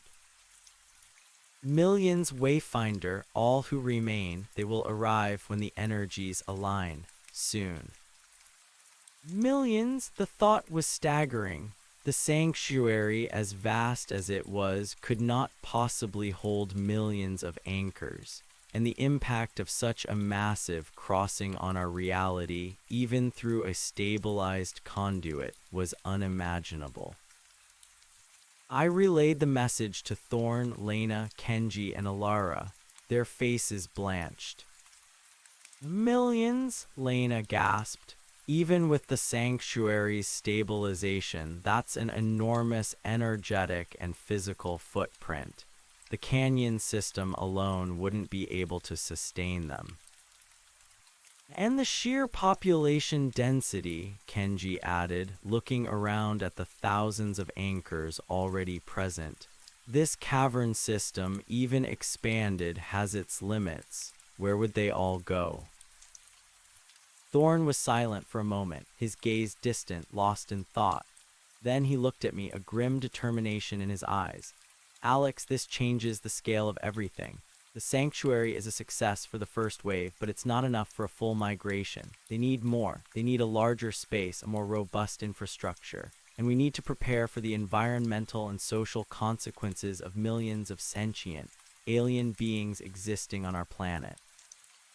The first anchor, sensing our distress, projected a new set of images, not just of the canyon, but of the entire Earth.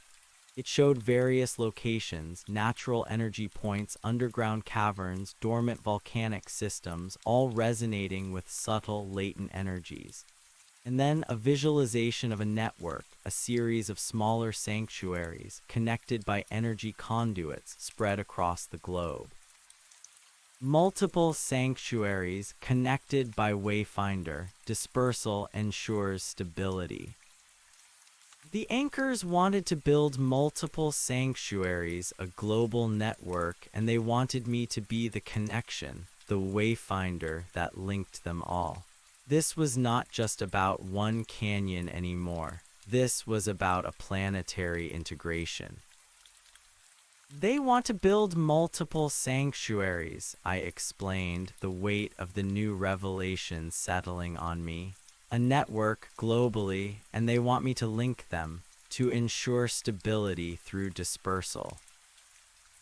Alara stared at the projected images in my mind, her eyes wide. They're proposing a distributed network of conduits. That's an incredibly sophisticated solution to population density and environmental impact.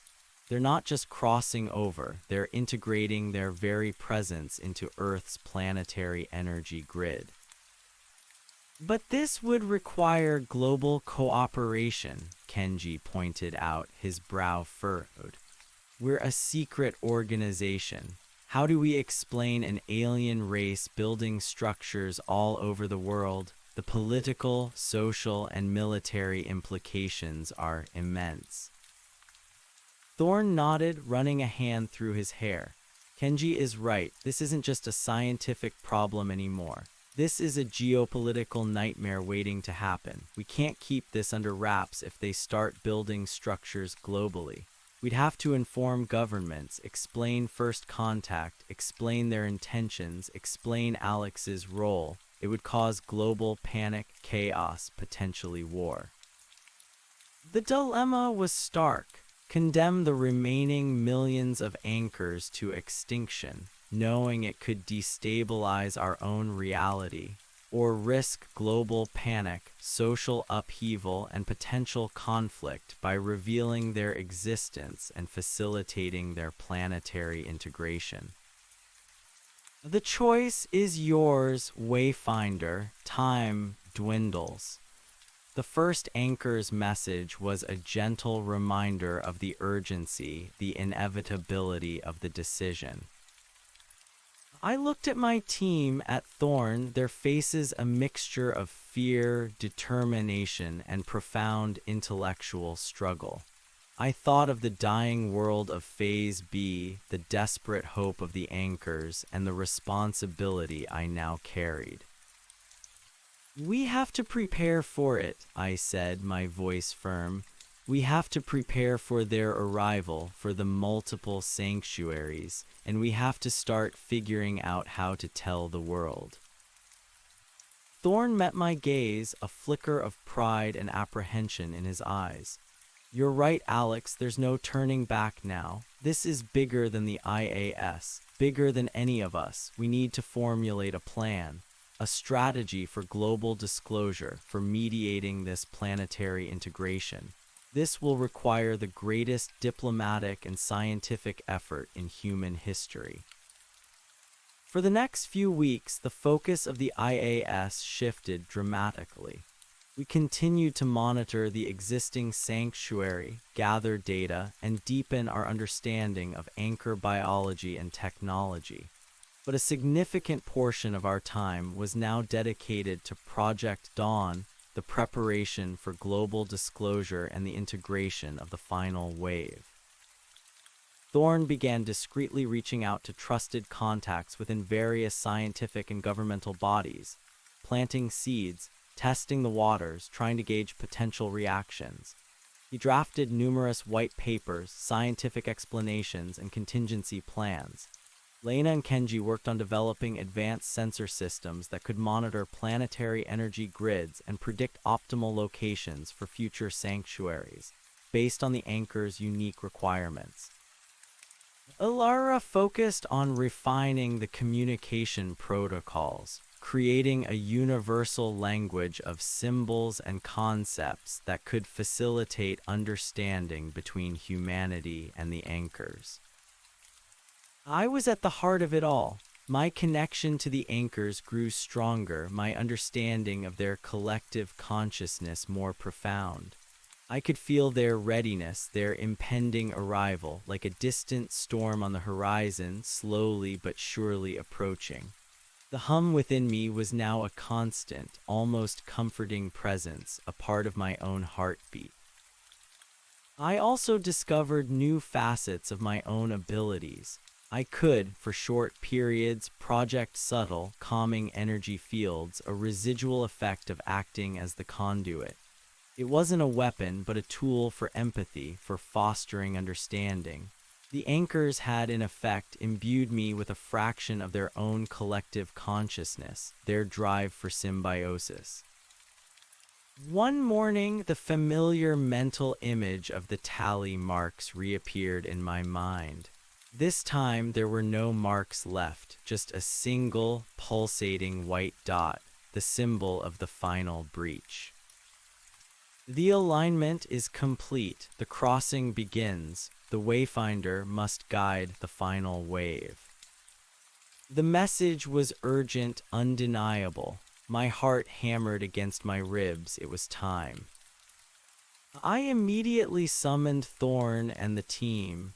"It's happening," I stated, my voice calm despite the internal tremor. "The final wave, the dot is here. They're coming." Thorne's face hardened with resolve. "All right, everyone. Project Dawn moves to Phase 1. Alex, you'll be the central nexus for this final crossing. We need to be ready to communicate with the world simultaneously as it happens." We rushed to the command center, a new, heavily secured facility within the Institute. Large holographic displays flickered to life, showing a global map marked with potential sanctuary locations. Other screens showed live feeds from the canyon, Lena's energy readings, Kenji's dampening field projections. I stood in the center of the command room, my eyes closed, my mind reaching out. The hum within me was now a constant, almost comforting presence, a part of my own heartbeat. I also discovered new facets of my own abilities. I could, for short periods, project subtle, calming energy fields, a residual effect of acting as the conduit. It wasn't a weapon, but a tool for empathy, for fostering understanding. The anchors had, in effect, imbued me with a fraction of their own collective consciousness, their drive for symbiosis. One morning, the familiar mental image of the tally marks reappeared in my mind. This time, there were no marks left, just a single, pulsating white dot, the symbol of the final breach. The alignment is complete. The crossing begins. The wayfinder must guide the final wave. The message was urgent, undeniable. My heart hammered against my ribs. It was time. I immediately summoned Thorne and the team. It's happening, I stated, my voice calm despite the internal tremor. The final wave, the dot is here, they're coming. Thorn's face hardened with resolve. All right, everyone, Project Dawn moves to Phase 1. Alex, you'll be the central nexus for this final crossing. We need to be ready to communicate with the world simultaneously as it happens. We rushed to the command center, a new, heavily secured facility within the Institute. Large holographic displays flickered to life, showing a global map marked with potential sanctuary locations. Other screens showed live feeds from the canyon, Lena's energy readings, Kenji's dampening field projections. I stood in the center of the command room, my eyes closed, my mind reaching out. The hum within me intensified, no longer a quiet thrum but a surging tide, connecting me to the vast emptiness of Phase B and the teeming millions poised on its precipice. Thorn was speaking into a secure comms link, his voice echoing with authority. This is Alpha 1, Project Dawn, Phase 1 initiated, global disclosure sequence commencing. All pre-briefed contacts stand by, live feed activation in 60 seconds. The holographic map of Earth pulsed with an eerie light, highlighting the primary canyon sanctuary in Nevada, and then a network of other points across the continents, subterranean caverns in Brazil, ancient lava tubes in Iceland, deep-sea trenches off Japan, even a dormant caldera in Indonesia.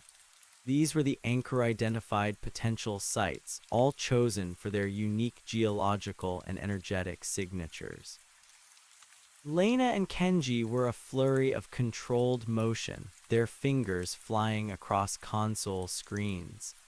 Environmental dampeners around the primary sanctuary at maximum, Lena reported, her voice tight with concentration. Energy field integrity holding at 98.7%. Predictive models for global energy fluctuations are running.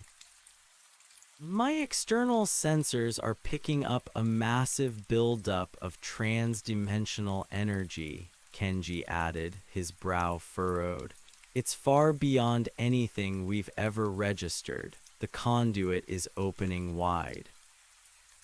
Ilara, with a headset pressed to her ear, was already translating urgent whispers into the main comms channel. Initial contact made with our embedded liaisons. They are preparing their respective national broadcast networks. Key visuals and the preliminary explanation are being pushed through. Global synchronization in T-30 seconds. The air in the command center crackled with tension, a mix of fear and exhilarating anticipation. We were about to change the world forever. I focused, drawing deep on the power of the seed within me. I felt the immense, raw pressure of millions of minds, a single, yearning consciousness poised to cross. It was a terrifying, beautiful torrent, but I no longer felt fear. Only an overwhelming sense of purpose. I was the wayfinder. I had to guide them to manage this monumental passage. 10 seconds to global live feed, Ilara announced, her voice rising. I raised my hands, feeling the internal hum surge and expand, connecting me to the primary sanctuary, to the network of potential sites, to the very fabric of our planet. I was no longer just Alex Miller. I was the bridge, the filter, the nexus. The cavern feed on the main screen flared. The column of blue-green light emanating from the original breach site widened, becoming a colossal vortex of shimmering energy, and through it they came. Not a gentle flow this time, but a shimmering, incandescent river of light, a seemingly endless cascade of anchors pouring into the primary sanctuary. They filled the cavern, an entire dimension's population compressing into hours.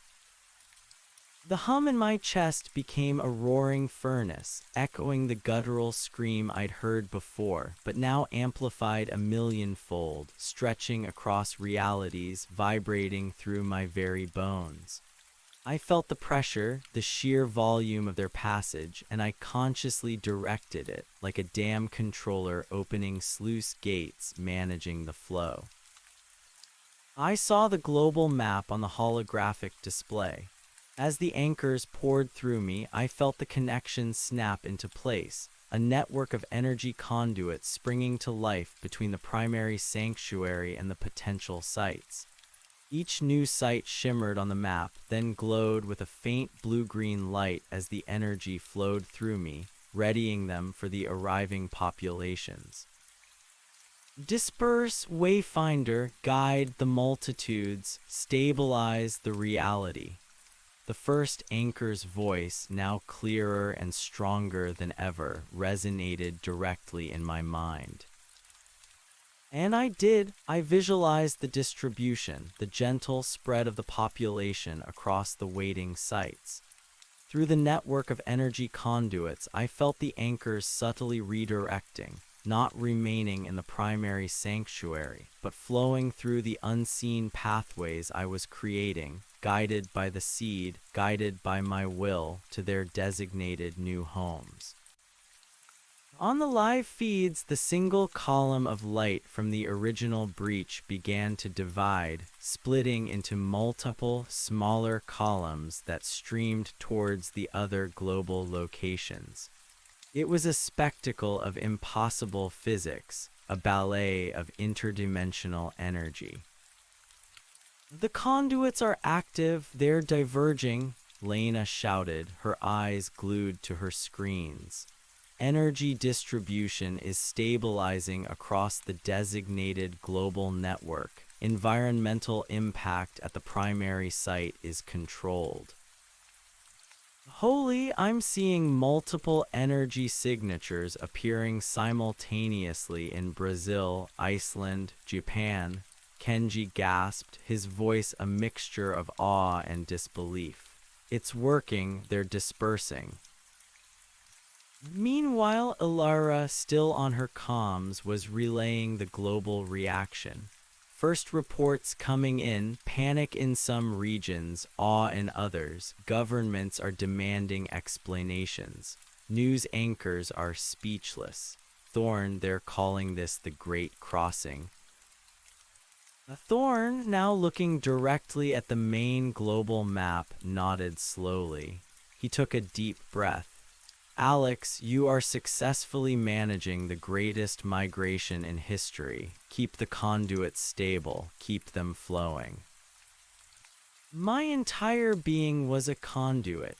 I felt the billions of consciousnesses passing through me, each a flicker of individual thought within a vast collective. Their desperation, their relief, their profound gratitude, it all resonated within me. It was an overwhelming symphony of life, raw and powerful. The holographic map showed the spread. New sanctuaries forming spontaneously from the geological energy points across the globe glowed into existence.